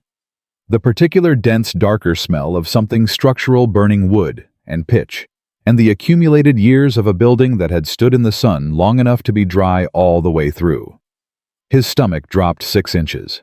He came over the rise at a gallop and pulled Cinder up hard at what he saw, and for 3 seconds he could not process it correctly, because the thing he was seeing was not the thing he'd left that morning. The barn was burning, not the house. The house was standing, lamplight visible in the window, which meant people inside, which meant Ruth and Nora were. But the barn was fully involved, orange fire visible through the boards, smoke rising thick and black into the darkening sky. He was off Cinder before she'd fully stopped and running toward the house when the door opened and Ruth came out moving fast, and behind her came Morse's older nephew with a bucket, and behind him Nora with Hatch at her heel, and Cole stopped and did the count, all present, all moving. Nobody down, and the cold thing in his chest unclenched by precisely enough to let him breathe. "Ruth," he caught her by the shoulders. "Are you hurt?" "No." Her face was smudged with smoke, and her eyes were very bright. "They came about an hour after you left. 2 men. Not Vane, not Harker. Different men." "What did they want?" "They said they were looking for stray cattle. Morse's nephews were in the yard and they rode off." She met his eyes steadily. "The barn caught fire 20 minutes after they left, from the east side where the wind doesn't carry sparks." "They said it," Cole said. Yes. Cole looked at the barn, fully lost now, no saving it. Morse's nephews working to keep the fire from jumping to the fence in the house. He looked at Ruth's face, and the composure she was holding around herself like armor, and the slight tremble in her hands that she wasn't going to acknowledge. "The horses?" he asked. "Out. We got them out." Ruth paused. "Cole, they were sending a message." "I know what they were sending. The message is that they can reach us here. That the marriage certificate and Morse and your Pinkerton history don't, that none of it is enough to make them stop." Her voice was level and quiet. "They're going to keep coming." Cole looked at the burning barn, and then at the woman in front of him, and then at Nora, standing 10 feet back, watching him with those old brown eyes and the set jaw that was exactly her mother's jaw. "Then we stop waiting for them to come to us," Cole said. Ruth looked at him. "What does that mean?" Cole turned toward where he'd ground-tied Cinder. "It means tomorrow morning we ride to the county seat, and we walk into the federal land office, and we put the original documents on record as evidence in a federal matter before Briggs can file any more paperwork in any friendly state court." He looked back at Ruth. "It means we stop playing defense." Ruth was quiet for a moment. Then she said, "The county seat is a day's ride." "Yes. All of us." "All of us," Cole confirmed. "I'm not leaving you and Nora here again." Another pause. "Cole."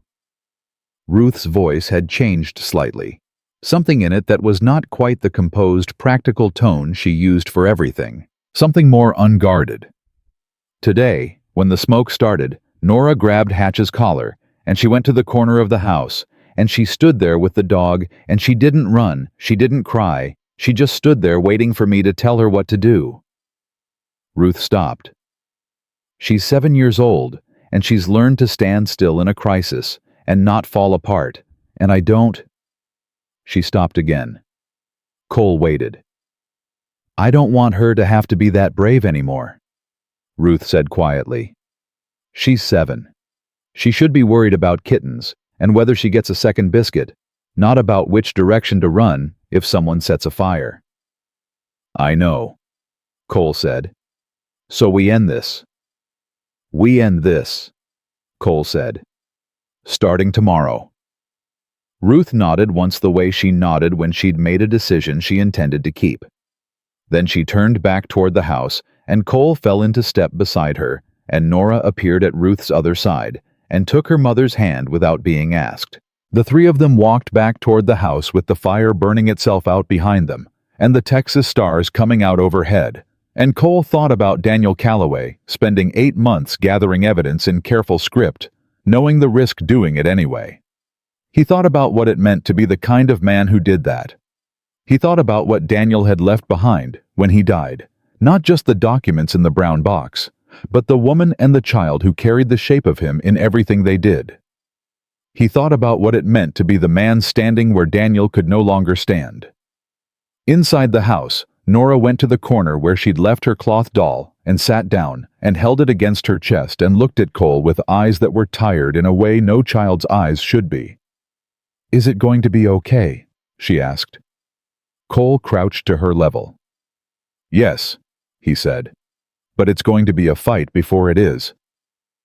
Nora absorbed this. "Are you scared?" He looked at her steadily. "Yes," he said. "But scared doesn't mean stopped." Nora looked at the doll in her hands. Then she looked up at him. "Papa used to say courage was just fear that decided to move anyway." "Your papa," Cole said carefully, "was a very wise man." Nora pressed her lips together. Then she nodded. "I know," she said. "I'm going to remember everything he said for my whole life." "Good," Cole said. "He deserves that." He stood and looked across the room at Ruth, who was watching them from the kitchen doorway, with an expression he was beginning to recognize, the one she had, when something caught her somewhere below the composed, practical surface she kept over everything, and she was deciding whether to let it show or put it back down. She let it show. Just for a moment. Just enough. Cole held her gaze across the room and understood that this was its own kind of language. The language of two people who had decided to trust each other in the middle of a fire, and that they were both slowly and with considerable caution learning to speak it. Outside the barn continued to burn itself down to ash and coal in the July night, and tomorrow they would ride for the county seat, and whatever came after that would come. But tonight, the house was standing, and the people in it were whole, and Cole sat down at the table and cleaned his rifle and listened to Ruth's quiet voice, telling Nora a story in the next room, and let that be enough. They left before sunup. Cole had Cinder and Ruth's borrowed mare saddled and ready, while the sky was still the deep purple-black of pre-dawn. And Morse's younger nephew, a quiet man named Joseph, who communicated primarily through nods, and had proven himself reliable in a crisis, loaded the wagon with what they'd need for the overnight stay in Carver's Mill, the county seat. Nora came out of the house carrying her cloth doll and the brown box, both one under each arm, with Hatch at her heels, until Cole lifted the dog into the wagon bed, because Hatch was 10 years old and 12 miles was too far for old joints in July heat. Ruth came out last, dressed for traveling, her hair braided tight, the Colt revolver at her hip, in a way that was neither apologetic nor theatrical. Just present. Just there. Cole looked at her. She looked back at him. "Let's go," she said. The ride to Carver's Mill took most of the morning. They moved through the July heat in the particular silence of people who have said what needs saying and are now saving their energy for what's coming. Nora sat between Cole and Ruth in the wagon seat for the first 2 hours, and then fell asleep against Ruth's side, the brown box in her lap, her face smooth and unguarded, the way it only was when she was sleeping. Ruth looked down at her daughter for a long moment, then looked out at the road ahead. "When we get there," she said quietly, so as not to wake Nora, "I want to speak for myself. In whatever room we end up in. I don't want you speaking for me." "I know," Cole said. "I'm not saying you would. I'm saying I want it said." It's said. He kept his eyes on the road. "You should also know that the Federal Land Commissioner's office may not be the right place to file this, depending on who's staffing it." "I know. That's why I want to talk to the marshal's office first. The federal marshal, not the county." She paused. "There's a deputy federal marshal named Hayes who operated out of Carver's Mill for 3 years before Briggs's influence pushed him sideways into a desk position. Daniel knew him, said he was honest." Cole looked at her. "You've been thinking about this for a while." "Since before we left San Antonio," Ruth said. "I knew if we ever got somewhere safe enough to move, Hayes was the first person I wanted to talk to." "You didn't mention him before?" "I didn't know if we'd get this far," she said simply. And that was the whole of it, not withholding just the practical rationing of hope that people do when hope is the only resource they have left and they can't afford to waste it on plans that might not become necessary. Cole thought about that for a moment. Then he said, "Tell me about Hayes."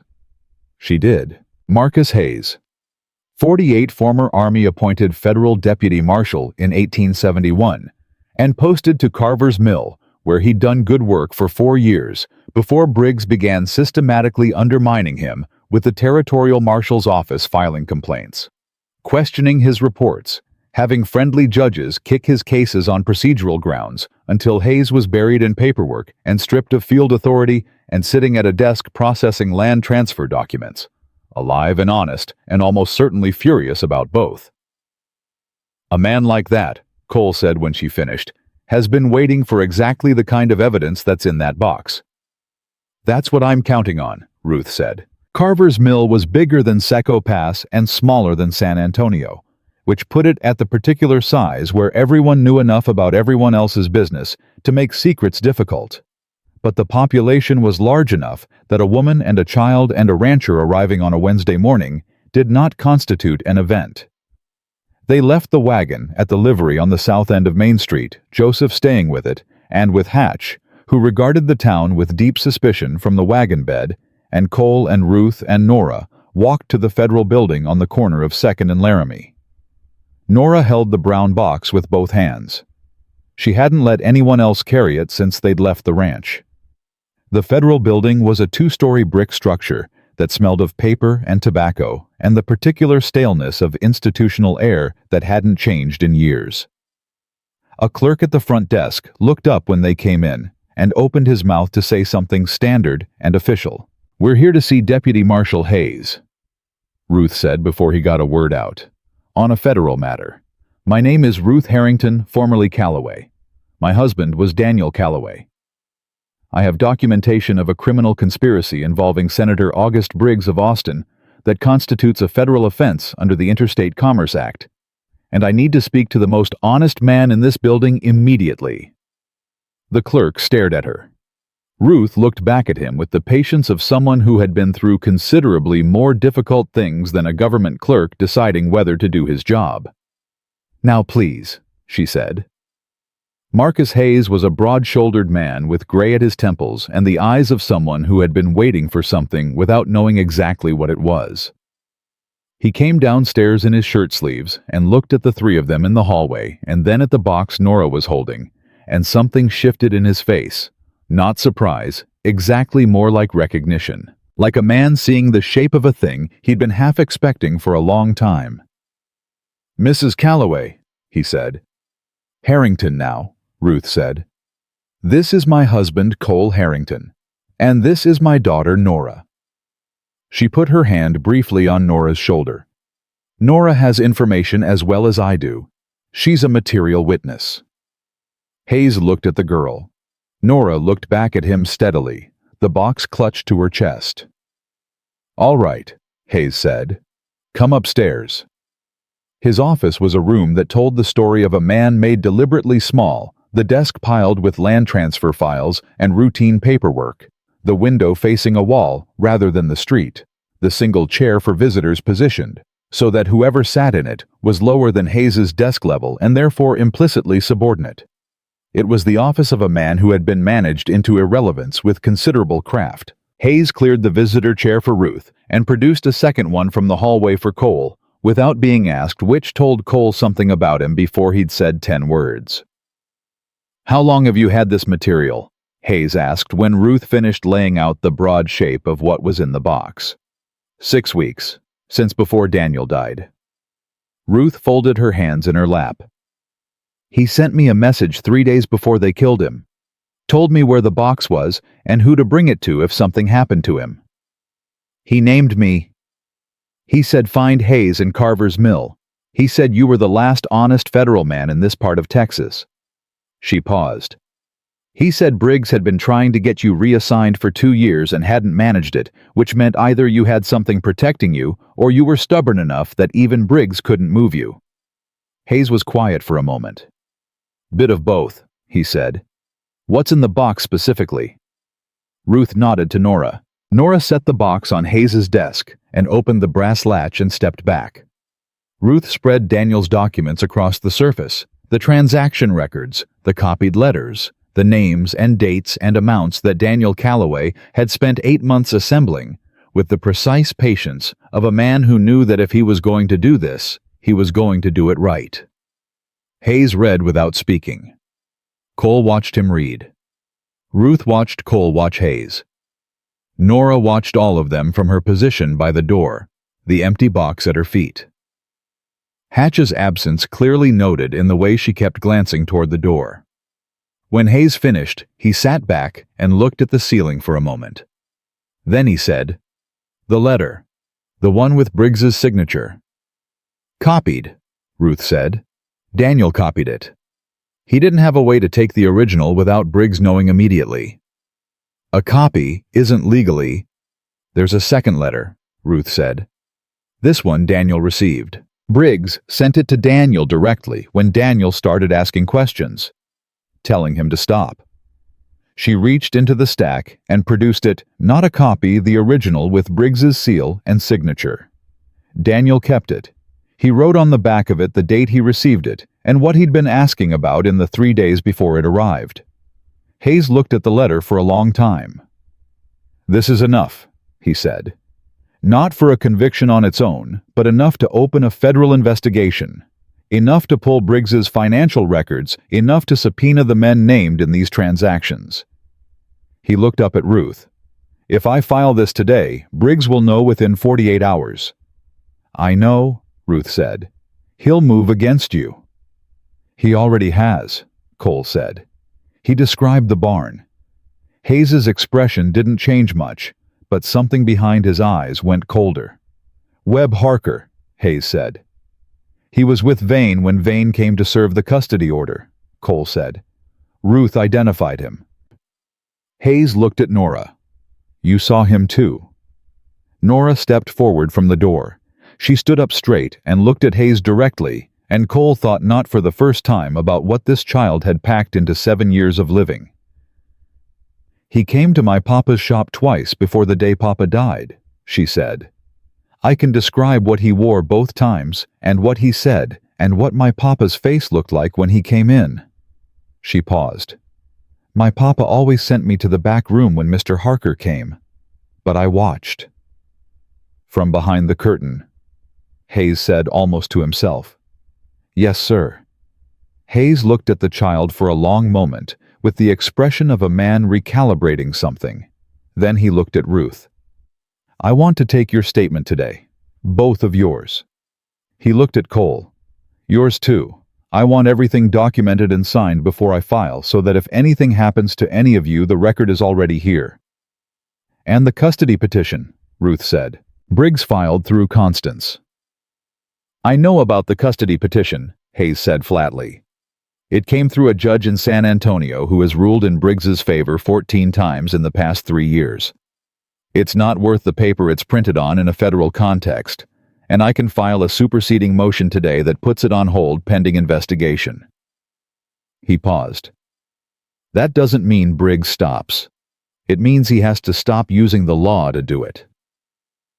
Which is when he uses other means, Cole said. Yes. Hayes met Cole's eyes directly. You understand what you're in the middle of. I do. And you're in it anyway. I am. Hayes looked at him for a moment with an assessment that reminded Cole of the way Morse looked at him, measuring not just the surface, but the depth. Then he nodded once and pulled a blank sheet of paper from his desk and dipped his pen. Let's start with you, Mrs. Harrington, he said. From the beginning. Ruth talked for 2 hours. She was precise and organized, moving through the timeline without emotion in her voice, even when emotion was clearly present underneath it, giving Hayes dates and names and sequences with the clarity of a woman who had rehearsed this in her head every day for 6 weeks. Hayes wrote without interrupting, except to ask for clarification on specifics. Cole sat and listened, and added detail where Ruth's direct knowledge ended and his own began. When it came to Nora, Hayes was careful. He moved his chair around to the same side of the desk as the girl, and spoke to her at her level, and kept his voice steady and unhurried. Nora answered every question completely. She did not embellish, and she did not minimize, and she did not look to Ruth for guidance on what to say, which told Cole that Ruth had raised her to understand that the truth was its own complete thing, that didn't need help. When Nora described the morning Daniel died, what she heard, what she saw when she came out of the shop, the position of the men, and which direction they rode. Hayes's pen slowed and then stopped, and he looked at the girl with an expression that he controlled carefully, but not completely. You're very brave, he said. People keep saying that, Nora said. I think they mean I didn't have a choice. Sometimes those are the same thing, Hayes said. And he looked at Cole when he said it, and Cole recognized the echo of his own words back to the girl the night before, and understood that Hayes was the kind of man who listened to everything in a room, not just the people talking to him directly. They were walking out of the building at 3:30 in the afternoon, statements signed, documents filed. Hayes's superseding motion already being written by the clerk downstairs when Cole saw Constance Briggs. She was standing on the opposite side of 2nd Street, and she was looking directly at Ruth. Cole put his hand on Ruth's arm without speaking. Ruth had already seen her. Constance Briggs was 52 and looked like a woman who had been beautiful in a particular severe way and had grown into something that was more formidable than beautiful. She wore black, which might have been mourning for Daniel, or might have been simply how she dressed. She was alone, which was either significant or wasn't. She didn't move when Ruth stopped walking. They looked at each other across the width of a street in the July afternoon. Nora pressed against Ruth's side. Cole stayed where he was and didn't speak because he understood instinctively that this was not a moment where anything he said would help, and that sometimes the best thing a person could do was take up space nearby and let the people who needed to talk, talk. Constance crossed the street. She stopped 6 feet from Ruth and looked at her with an expression that Cole couldn't entirely read something complicated in it, something that had been arranged and rearranged many times before she'd walked out to this corner to wait. "I heard you were coming," she said. Her voice was cultivated and controlled, and there was something in it that might have been a tremor if she'd allowed it to be. "I imagine you did," Ruth said. Her voice was flat and steady. "Ruth." Constance pressed her lips together briefly. "I want you to know about the custody petition. August filed it. I signed the papers because he asked me to, but I want you to know that I—" She stopped. "I didn't know. About Daniel. About what August was involved in. I didn't know." Ruth looked at her for a long moment. "Did you know he was sending men to intimidate us?" Constance's face tightened. "I didn't know the details of what he—" "Did you know he sent Webb Harker to our house?" Ruth's voice had dropped but gotten harder. "Did you know that man burned my barn 2 days ago? Did you know that the same man who carries messages for your husband is the man who shot Daniel in front of his own shop while your niece was inside?" Constance went very still. "I didn't know that," she said. And the control in her voice had changed, not gone, but cracked in a specific place that told Cole she was telling the truth. "Then what did you know?" Ruth asked. A long pause. Constance looked at Nora, and something in her face did something complicated. Nora looked back at her with the steady brown eyes that gave nothing away. "I knew August had business dealings that weren't strictly legal," Constance said carefully. "I knew he had arrangements with certain men in certain territories that I was not meant to ask about." She paused. "I told myself it was politics, that it was the way things worked at his level, and I simply didn't understand the full picture." Another pause, this one longer. "I understand that was a choice." "Yes," Ruth said. "It was." Constance looked at her. "What are you going to do?" "I already did it," Ruth said. "Daniel's documentation is filed with the Federal Marshal's Office. Hayes is filing for a federal investigation this afternoon. Whatever happens to us from here, it's already out of Briggs's reach." Constance closed her eyes briefly. When she opened them, they were clear, and decided in the way of someone who has been avoiding a decision for a long time and has just made it. "I have letters," she said quietly. "August wrote to me about some of his arrangements. I thought they were financial. I kept them because I keep everything." She looked at Ruth directly. "If they're useful." "Talk to Hayes," Cole said. It was the first thing he'd said since Constance had crossed the street. Both women looked at him. "Deputy Marshal Hayes, he's in the federal building on this corner. Go today before you change your mind." Constance looked at him with the assessment of a woman sizing up a man she hadn't expected to encounter. Then she looked at Ruth. "You trust this man?" she said. Not a question. "Yes," Ruth said, simply and completely. Something in Constance settled slightly. She looked at Nora one more time. "She has Daniel's eyes," she said quietly. "I know," Ruth said. Constance nodded once. Then she turned and walked toward the federal building without another word, her back straight, and her pace deliberate, the walk of a woman doing something difficult before she could talk herself out of it. They watched her go. Nora looked up at Ruth. "Is she a bad person?" she asked. Ruth thought about it honestly, the way she thought about everything. "She made bad choices," she said. "That's not exactly the same thing." Papa said most people aren't bad, Nora said. Just scared or selfish or not paying enough attention. Your papa, Ruth said softly, was usually right about people. They started walking back toward the livery. Cole fell into step beside Ruth, and after a moment she reached out and took his arm, not in the formal way of people performing a marriage for observers, but in the way of someone reaching for something solid, because the day had been long and the ground had been uncertain and solid things were worth holding on to. Cole let her hold on. Joseph was where they'd left him. Hatch asleep in the wagon bed in the long shadow of the livery wall. Nora climbed up beside the dog immediately and put her arm around him and leaned her head against his and closed her eyes.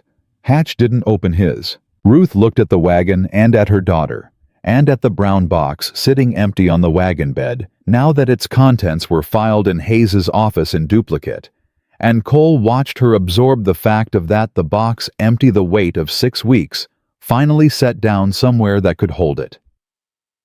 "It's not over," she said. "No," Cole said. "Briggs still has men. He's still going to—" "I know." She looked at him. "But the ground shifted today. I can feel it." Cole thought about Hayes's face when he read the letter with Briggs's signature. Thought about Constance Briggs walking toward the federal building with letters she'd kept because she kept everything. Thought about documents in a lockbox in Laredo, waiting for the eastbound stage to Kansas City. "Yes," he said. "It did." They stayed the night at the boarding house on Mill Street, 2 rooms, Ruth and Nora in one, Cole in the other, with the connecting door left open because the day had been long enough that no one had the energy to negotiate anything more complicated than proximity. Cole lay on top of the blankets in the July heat and listened to Ruth's voice through the open door, low and steady, telling Nora the story of how she and Daniel had met, which was a story apparently involving a broken wagon wheel and a rainstorm, and Daniel refusing to accept payment for fixing it because he said a school teacher's salary was too small to survive extortion by a man with a wrench. Nora laughed at that. A real laugh, full and unguarded, and Cole heard Ruth's answering laugh underneath it, and the sound moved through the dark room like something physical and welcome. He thought about Daniel Calloway, who had spent 8 months being careful and precise and thorough, knowing what it might cost him doing it anyway. He thought about the kind of love that produced a woman like Ruth, steady and direct, and willing to carry things long distances without putting them down. He thought about Nora, who had her father's eyes and her mother's jaw, and had learned courage from a man she would spend the rest of her life being determined to remember. He thought about what it meant to walk into the space that someone like Daniel had left, and whether it was possible to do it without pretending to be something you weren't, and whether the answer to that was simply to be what you actually were, and let that be sufficient. Through the open door, Ruth's voice went quiet as Nora fell asleep mid-story, the way children do here, and then gone between one breath and the next. A few minutes later, Ruth appeared in the doorway. She didn't come in. She stood at the threshold in the dark and looked at Cole, and he looked back at her. "Thank you," she said, "for today." "You did most of it," Cole said. "You made it possible for me to do most of it." She leaned against the door frame. "There's a difference." Cole was quiet. "I've been thinking," Ruth said, "about what Constance said, that she kept telling herself she didn't understand the full picture." She paused. "I think that's the thing people do when the full picture is something they don't want to know. They choose a smaller picture and call it not knowing." "Yes," Cole said. "That's what it is." "Daniel always said you have to look at the full thing," Ruth said, "even when it's hard. Especially then." She looked at Cole steadily in the dark doorway. "I'm trying to do that. With this. With us. Look at the full thing and not choose a smaller picture because the full one is complicated." "What does the full thing look like?" Cole asked. Ruth was quiet for a moment. "Like something I didn't plan," she said, "and am not afraid of the way I expected to be." She paused. "That's the most honest I can be right now."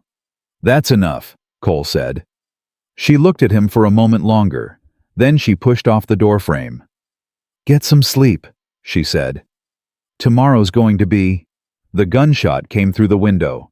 Cole was off the bed before the glass finished falling, his body moving before his mind caught up, rolling to the floor and pulling his rifle from beside the bed in one motion. He heard Ruth hit the floor in the next room, heard her voice low and immediate.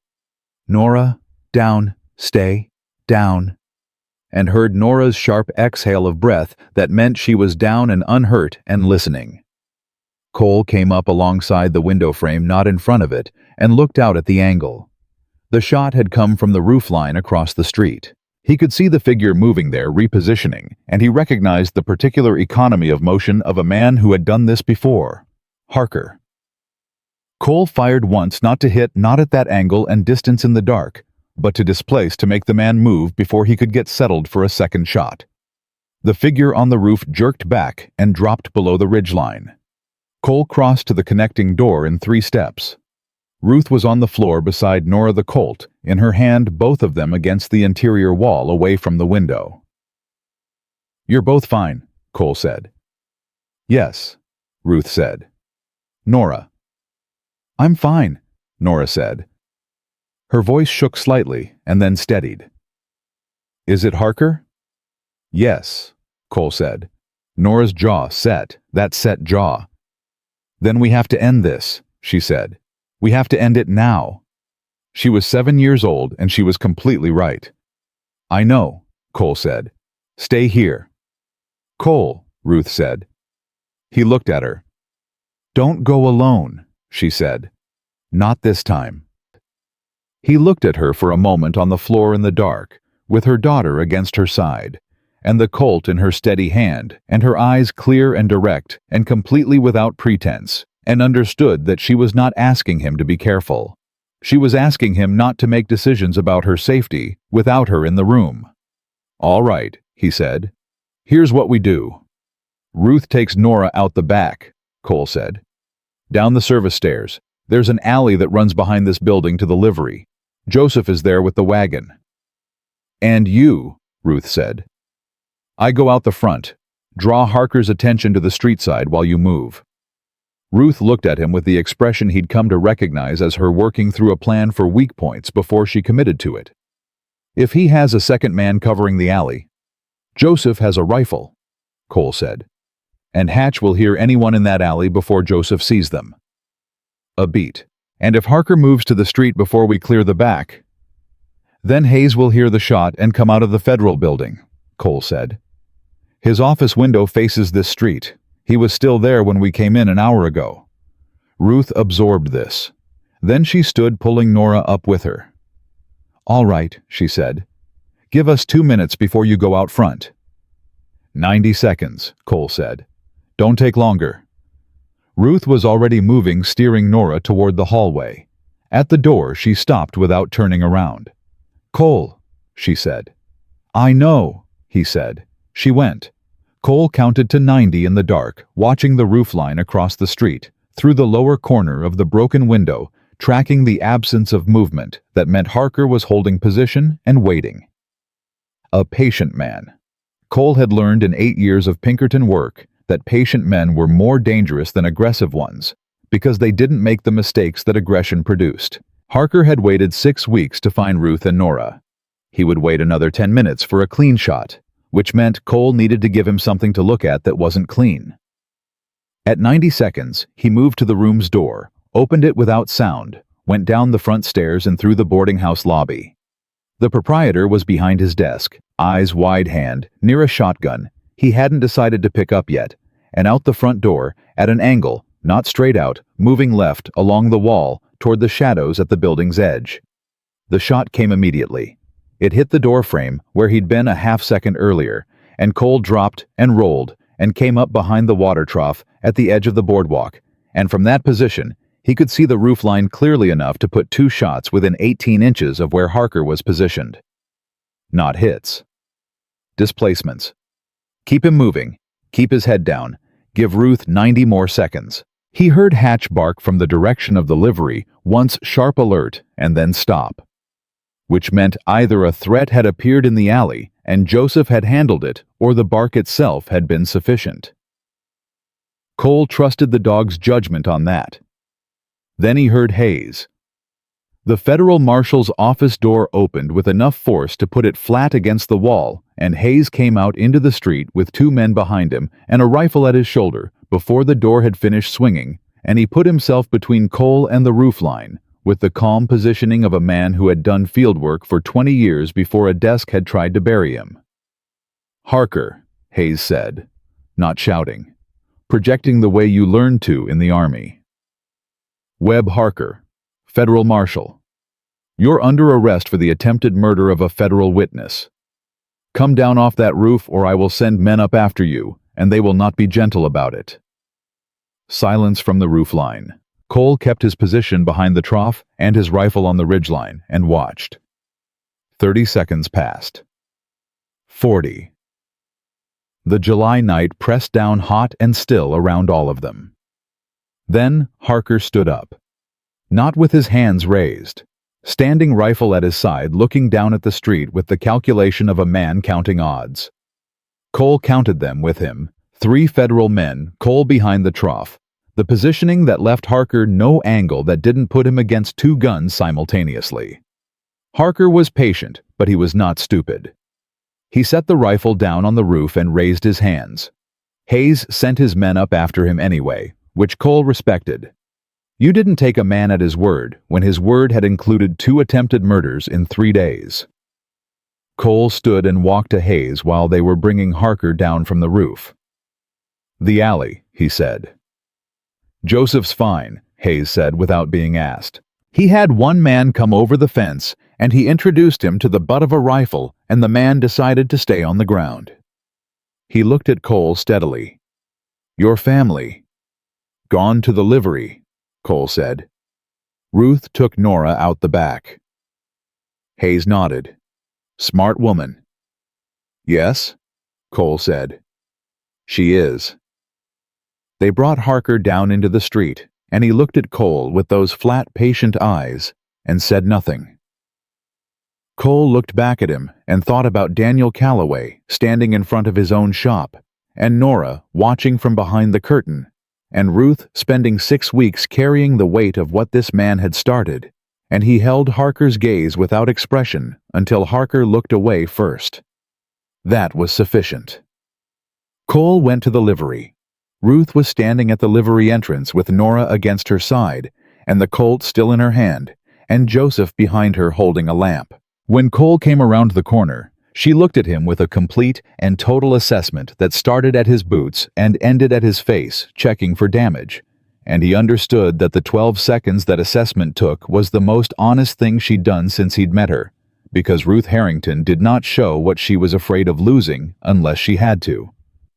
"You're fine," she said. It came out as both observation and exhale. "I'm fine," he confirmed. "Hayes has Harker." Ruth's hand dropped to her side. The Colt went back to her hip.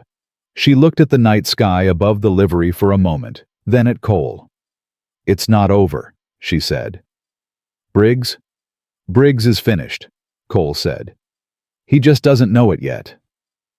He told her about Hayes coming out of the federal building with 2 men, about Harker standing down, about what Harker's arrest meant for whatever version of events Briggs had been constructing. When a man like Harker was in federal custody, the careful architecture of distance that men like Briggs maintained between themselves and their violence collapsed. Harker would know that. And a man who understood he was looking at a federal murder charge had a clear choice between loyalty to a senator and loyalty to his own continued existence. "He'll talk," Ruth said. "Within 48 hours," Cole said. "Hayes knows how to have that conversation." Nora had been listening from beside Joseph with her hand on Hatch's collar, the dog pressed against her leg. "And the papers," she said. "The ones going to Kansas City." Cole looked at her. "Stage leaves tomorrow morning," he said. "They'll run the story inside of 2 weeks." Nora thought about this with the thoroughness she brought to everything. "So it's done," she said. "The thing Papa was trying to do." "Yes," Cole said. "What he started, we finished." Nora looked down at Hatch for a moment. Then she looked up, and her face did something he hadn't seen before. Not the careful composure, or the old-eyed steadiness, or the almost smile she'd been slowly granting him for days. Something younger. Something that was simply and entirely a 7-year-old girl at the end of something that had been too heavy for her to carry, and was finally being set down. She crossed the distance between them and put her arms around Cole's waist and held on, and Cole put his hand on her back and held on in return. And Ruth watched them both, with her hand pressed flat against her sternum, like she was keeping something in place. "Papa would have liked you," Nora said into Cole's shirt. "He would have said you were the right kind of stubborn." Cole looked at Ruth over the girl's head. Ruth's eyes were bright and steady, and full of things she would say in her own time, in her own way, when the right moment arrived. "Your papa sounds like he would have been worth knowing," Cole said. "He was," Nora said. And then, because she was 7, and the crisis had passed, and the body remembers what the mind has been too busy to notice, "I'm very hungry." Cole almost laughed. Ruth did laugh, a real one, the full laugh that he'd heard through the boarding house wall, and had been looking for ever since. It transformed her face entirely, that laugh, and Cole understood in that moment that whatever he felt for this woman, whatever was growing in the space between deliberate partnership and something less nameable and more real, was not going to be a small thing when it finished arriving. He'd wait for it. He was, as Nora had said, the right kind of stubborn. They went back to the boarding house, which the proprietor had decided to remain open for business despite the drama, because a man in his line of work in Texas understood that drama was not a reason to close. He made them eggs and cornbread at midnight, without being asked, which Cole thought was either exceptional hospitality or a man who wanted them to feel settled enough to stay another night, rather than find different accommodations and take the associated notoriety with them. Either way, the eggs were good. Nora fell asleep at the table before she finished eating her cheek on her arm, her hand still holding her fork, and Ruth picked her up and carried her to the room and came back down and sat across from Cole at the table and looked at the empty plates and the midnight quiet of the place. "Constance," Ruth said. "She went to Hayes." "She did." "With the letters?" "Yes." Ruth was quiet for a moment. "Daniel always said she wasn't a bad person, just one who'd chosen convenience for so long she'd forgotten she was choosing." She looked at the table. "I told him he was too generous. Now I think he might have been right." "He was right about Hayes," Cole said. "That took judgment." "Daniel had good judgment about people." Ruth's voice held the particular quality it had when she spoke about her husband, not raw grief anymore, more like a portrait she was learning to carry, rather than a wound she was learning to close. Better than he had about risks to himself. She paused. He knew what gathering that evidence might cost him. He did it anyway. "Because it was right," Cole said. Ruth looked at him. "Yes," she said. "Because it was right." A pause. "You would have done the same thing." Cole thought about it honestly. "I'd like to think so." "I don't think so," Ruth said. "I know so." She met his eyes. "You're built the same way he was built. Not the same shape, but the same material." She said it plainly as fact, the way she said things that were true and didn't require ornamentation. Cole held her gaze. "That doesn't bother you? The comparison?" "No," Ruth said. "A woman who loved a good man and then found another one isn't trading. She's being consistent." She paused. "Besides, you're different from Daniel in enough ways that there's no confusion about who you are." "Different how?" Ruth considered. "Daniel talked more. He was warmer on the surface, easier to read." She looked at Cole steadily. "You keep most of it inside until you act on it. Then you act so completely that the keeping inside part doesn't matter." A small pause. "That's not a criticism." "I know," Cole said. "Daniel would have argued with Harker," Ruth said. "Tried to reason with him. He believed you could reach anyone with the right words." She almost smiled. "You put 2 shots within 18 inches of a man on a rooftop in the dark and let Hayes do the talking." Different skills, Cole said. Complementary ones, Ruth said. And something in the way she said it, the completeness of it, the way she had assessed and concluded and was offering the conclusion without performance, landed somewhere in Cole's chest with the weight of something genuine. He reached across the table, not taking her hand, just setting his there open available. Ruth looked at it for a moment. Then she put her hand in his. They sat like that for a while, in the midnight quiet of the boarding house, and didn't need to say anything else. Hayes came to find them at breakfast. He sat down across from Cole and accepted coffee from the proprietor, and looked at all three of them with the expression of a man delivering information he has organized carefully. Nora had her fork poised over her eggs and was watching him with those steady eyes. Ruth's hands were still. Cole waited. Harker talked, Hayes said. Started at 4 a.m. and didn't stop for 2 hours. He wrapped both hands around his coffee cup. Briggs is named directly in 2 killings, 4 instances of extortion, and the full operation of the Harker gang's supply line going back 11 years. Harker says Briggs was present at a meeting where Daniel Calloway's name came up as a liability to be managed. Hayes's jaw tightened slightly on that last phrase. That's enough for federal charges. I've already sent a wire to the U.S. Marshal's office in Austin. Ruth had gone very still.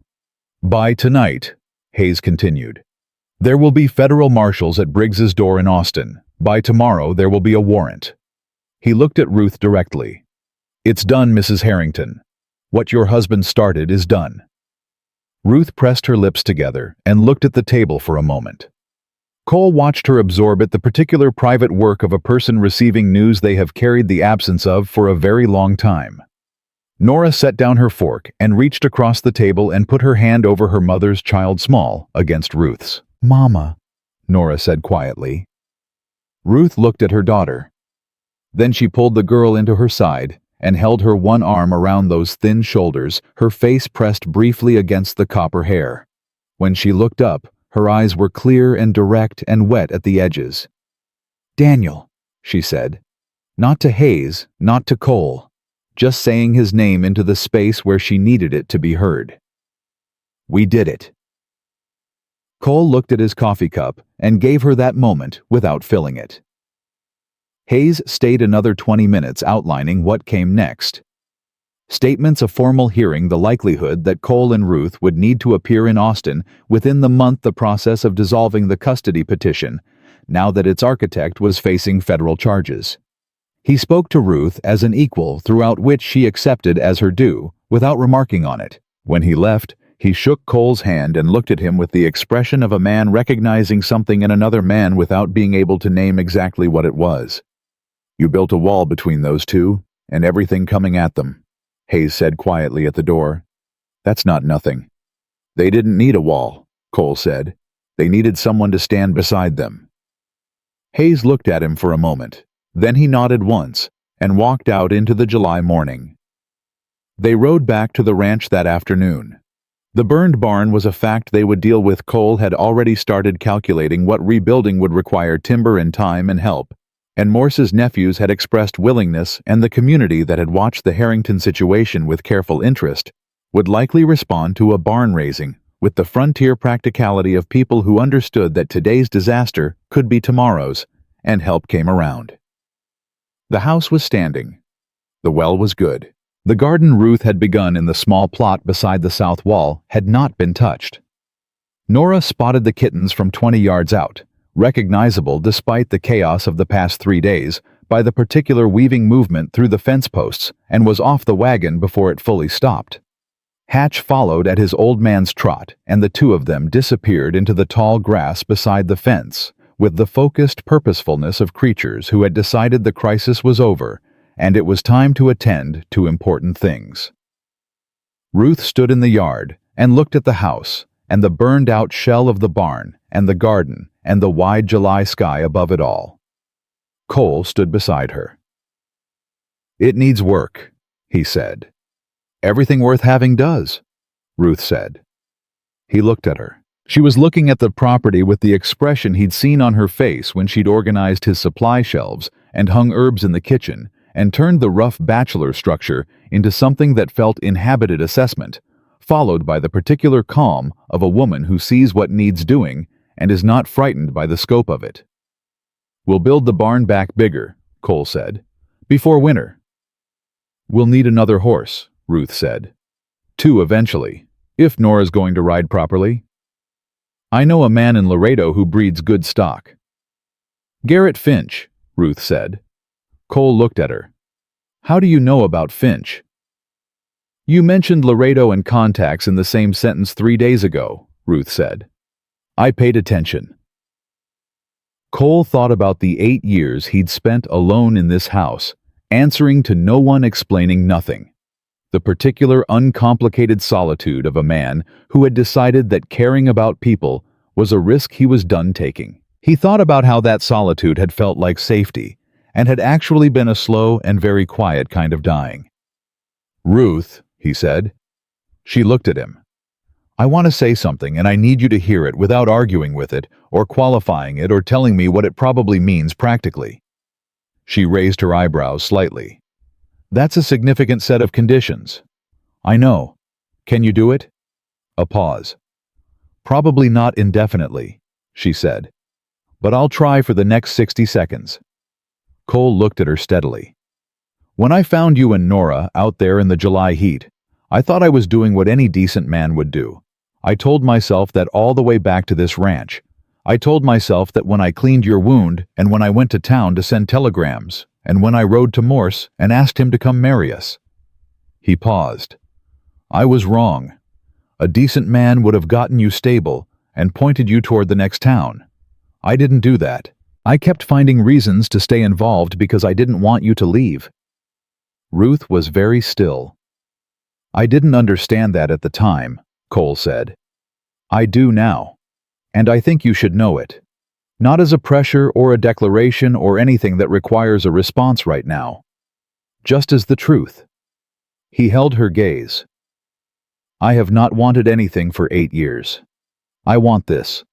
I want the work of figuring out who we are to each other, and I want Nora to grow up on this ranch, and I want to build that barn back bigger, and I want to know what you think about everything for as long as you're willing to tell me." The 60 seconds came and went. Ruth looked at him for a moment in the July afternoon, with the burned barn behind her and the garden beside her, and her daughter's voice carrying from somewhere in the tall grass. And she did something he had never seen her do. She let everything she was thinking show in her face without organizing it first.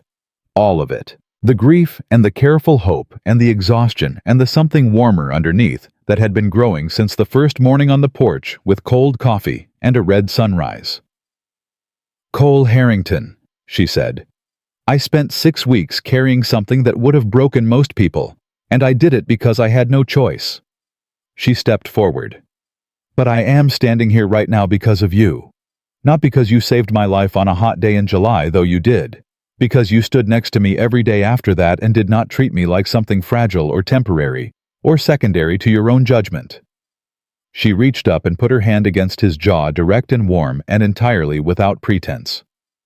"You're going to have to be patient with me. I'm not a simple woman." "I noticed that," Cole said. "And I'm not going to stop having opinions about how things should be done." "I noticed that too. And I'm going to talk to you about everything, including the things that are inconvenient to talk about, and I'm going to expect you to talk back." "I can do that," Cole said. "I'm told I've been getting better." Ruth almost smiled.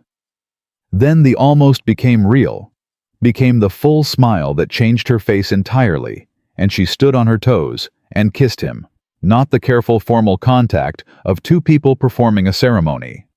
Not the tentative thing of the boarding house doorway, but completely with the decision and directness she brought to everything she did.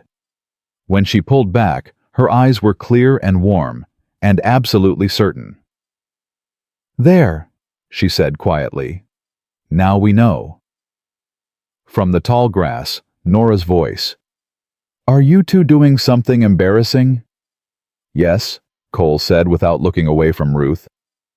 "Good," Nora said with the satisfaction of a 7-year-old who had told a dog 3 weeks ago that she knew how this was going to end. Hatch said it would happen eventually. Ruth laughed. Cole shook his head. Hatch emerged from the grass looking entirely unbothered and sat down at Cole's feet with the dignity of an animal who had understood the situation long before the humans involved had caught up. The weeks that followed were the kind that build lives quietly without drama in the accumulated weight of ordinary days. Cole and Morse's nephews broke ground on the new barn before the end of July. Ruth's garden produced more than she'd expected in the late summer heat, and she sent vegetables to Hattie Drummond at the Seco Pass General Store, who sold them and sent back the money and a note that said the town was glad the Harringtons had stayed. Reverend Morse came to Sunday dinner 3 times and told stories that made Nora laugh until she had to hold her sides, and each time he left, he looked at Cole with the expression of a man watching something he'd hoped for arrive. Senator August Briggs was indicted by a federal grand jury in Austin on a Tuesday morning in August. The Kansas City paper ran the story 4 days later with the full documentation Daniel Calloway had assembled under a headline that Finch sent Cole a copy of, with a note that said, simply, "Told you Harlan was mean enough." The story was picked up by papers in St. Louis and Chicago and Washington within the week, and Briggs's political machinery collapsed with the speed that things built on corruption always collapse when the foundation is properly removed fast and completely, and without the dignity he'd spent 20 years constructing. Constance Briggs's cooperation with the federal investigation was entered into the record. She moved to her sister's house in Virginia and was not heard from again. She sent one letter to Nora, addressed to Nora, specifically not to Ruth, that arrived in September. It contained a small photograph of Daniel Calloway as a young man, maybe 20, standing in front of a fence and squinting into the sun, and on the back in Constance's precise handwriting, "He was the best of us. I am sorry I forgot that. Aunt Constance." Nora looked at the photograph for a long time. Then she put it carefully in the brown box, which now held other things, a drawing she'd made of the ranch, a letter Hayes had written saying the case was closed, a pressed flower from Ruth's garden. She closed the brass latch. "I want to write her back," she said. Ruth looked at her. "All right." "Not now," Nora said. "When I'm old enough to know what to say." Ruth looked at her daughter, this child who had carried grief and terror and the full weight of 6 weeks of survival and come out the other side, still asking the right questions, still insisting on doing things properly and in her own time, and said, "That's exactly right, Nora. You'll know when." On an evening in late September, when the Texas heat had finally broken enough to make the porch bearable, Cole sat in the chair he'd built the first summer on this ranch and watched the sun go down over the plains. Ruth came out and sat on the step below him, her back against his leg, and he put his hand on her shoulder because it was there and because that was the kind of man he was learning to be again, one who did not keep his hands carefully to himself for fear of what it meant to reach for someone. Nora was in the yard teaching Hatch a trick that Hatch had no intention of learning, but was tolerating with great patience because the girl was persistent, and Hatch understood persistence. The new barn stood 60 yards out, pale and clean, in the last light bigger than the old one built right. "Are you happy?" Ruth asked. Cole thought about the question the way he thought about all of Ruth's questions, with the respect owed to a woman who only asked things she actually wanted to know the answer to. He thought about 8 years of Hollow and the particular red morning when he'd come over a rise and seen a child digging in the July dirt and understood without words what she was trying to do. He thought about a brown box with a brass latch and a man named Daniel Calloway who had done the right thing at the cost of everything and trusted the people he loved to carry it forward. He thought about Ruth's hand in his at the midnight table, about Nora's arms around his waist, about Hatch's gray muzzle in the girl's lap on the very first night when the old dog had made his assessment before anyone else had figured out what they were assessing. "Yes," Cole said. Ruth leaned her head back against his knee. "Good," she said. "Me too." The sun finished setting over Uvalde County, Texas, painting the whole wide sky the color of something ending and something beginning at the same time. The way July sunsets always did out here, and the family that had been built from wreckage and courage, and the stubborn refusal of two people to choose the smaller picture, sat together in the cooling evening and were without qualification or condition exactly where they were supposed to be. That was the whole of it. That was everything.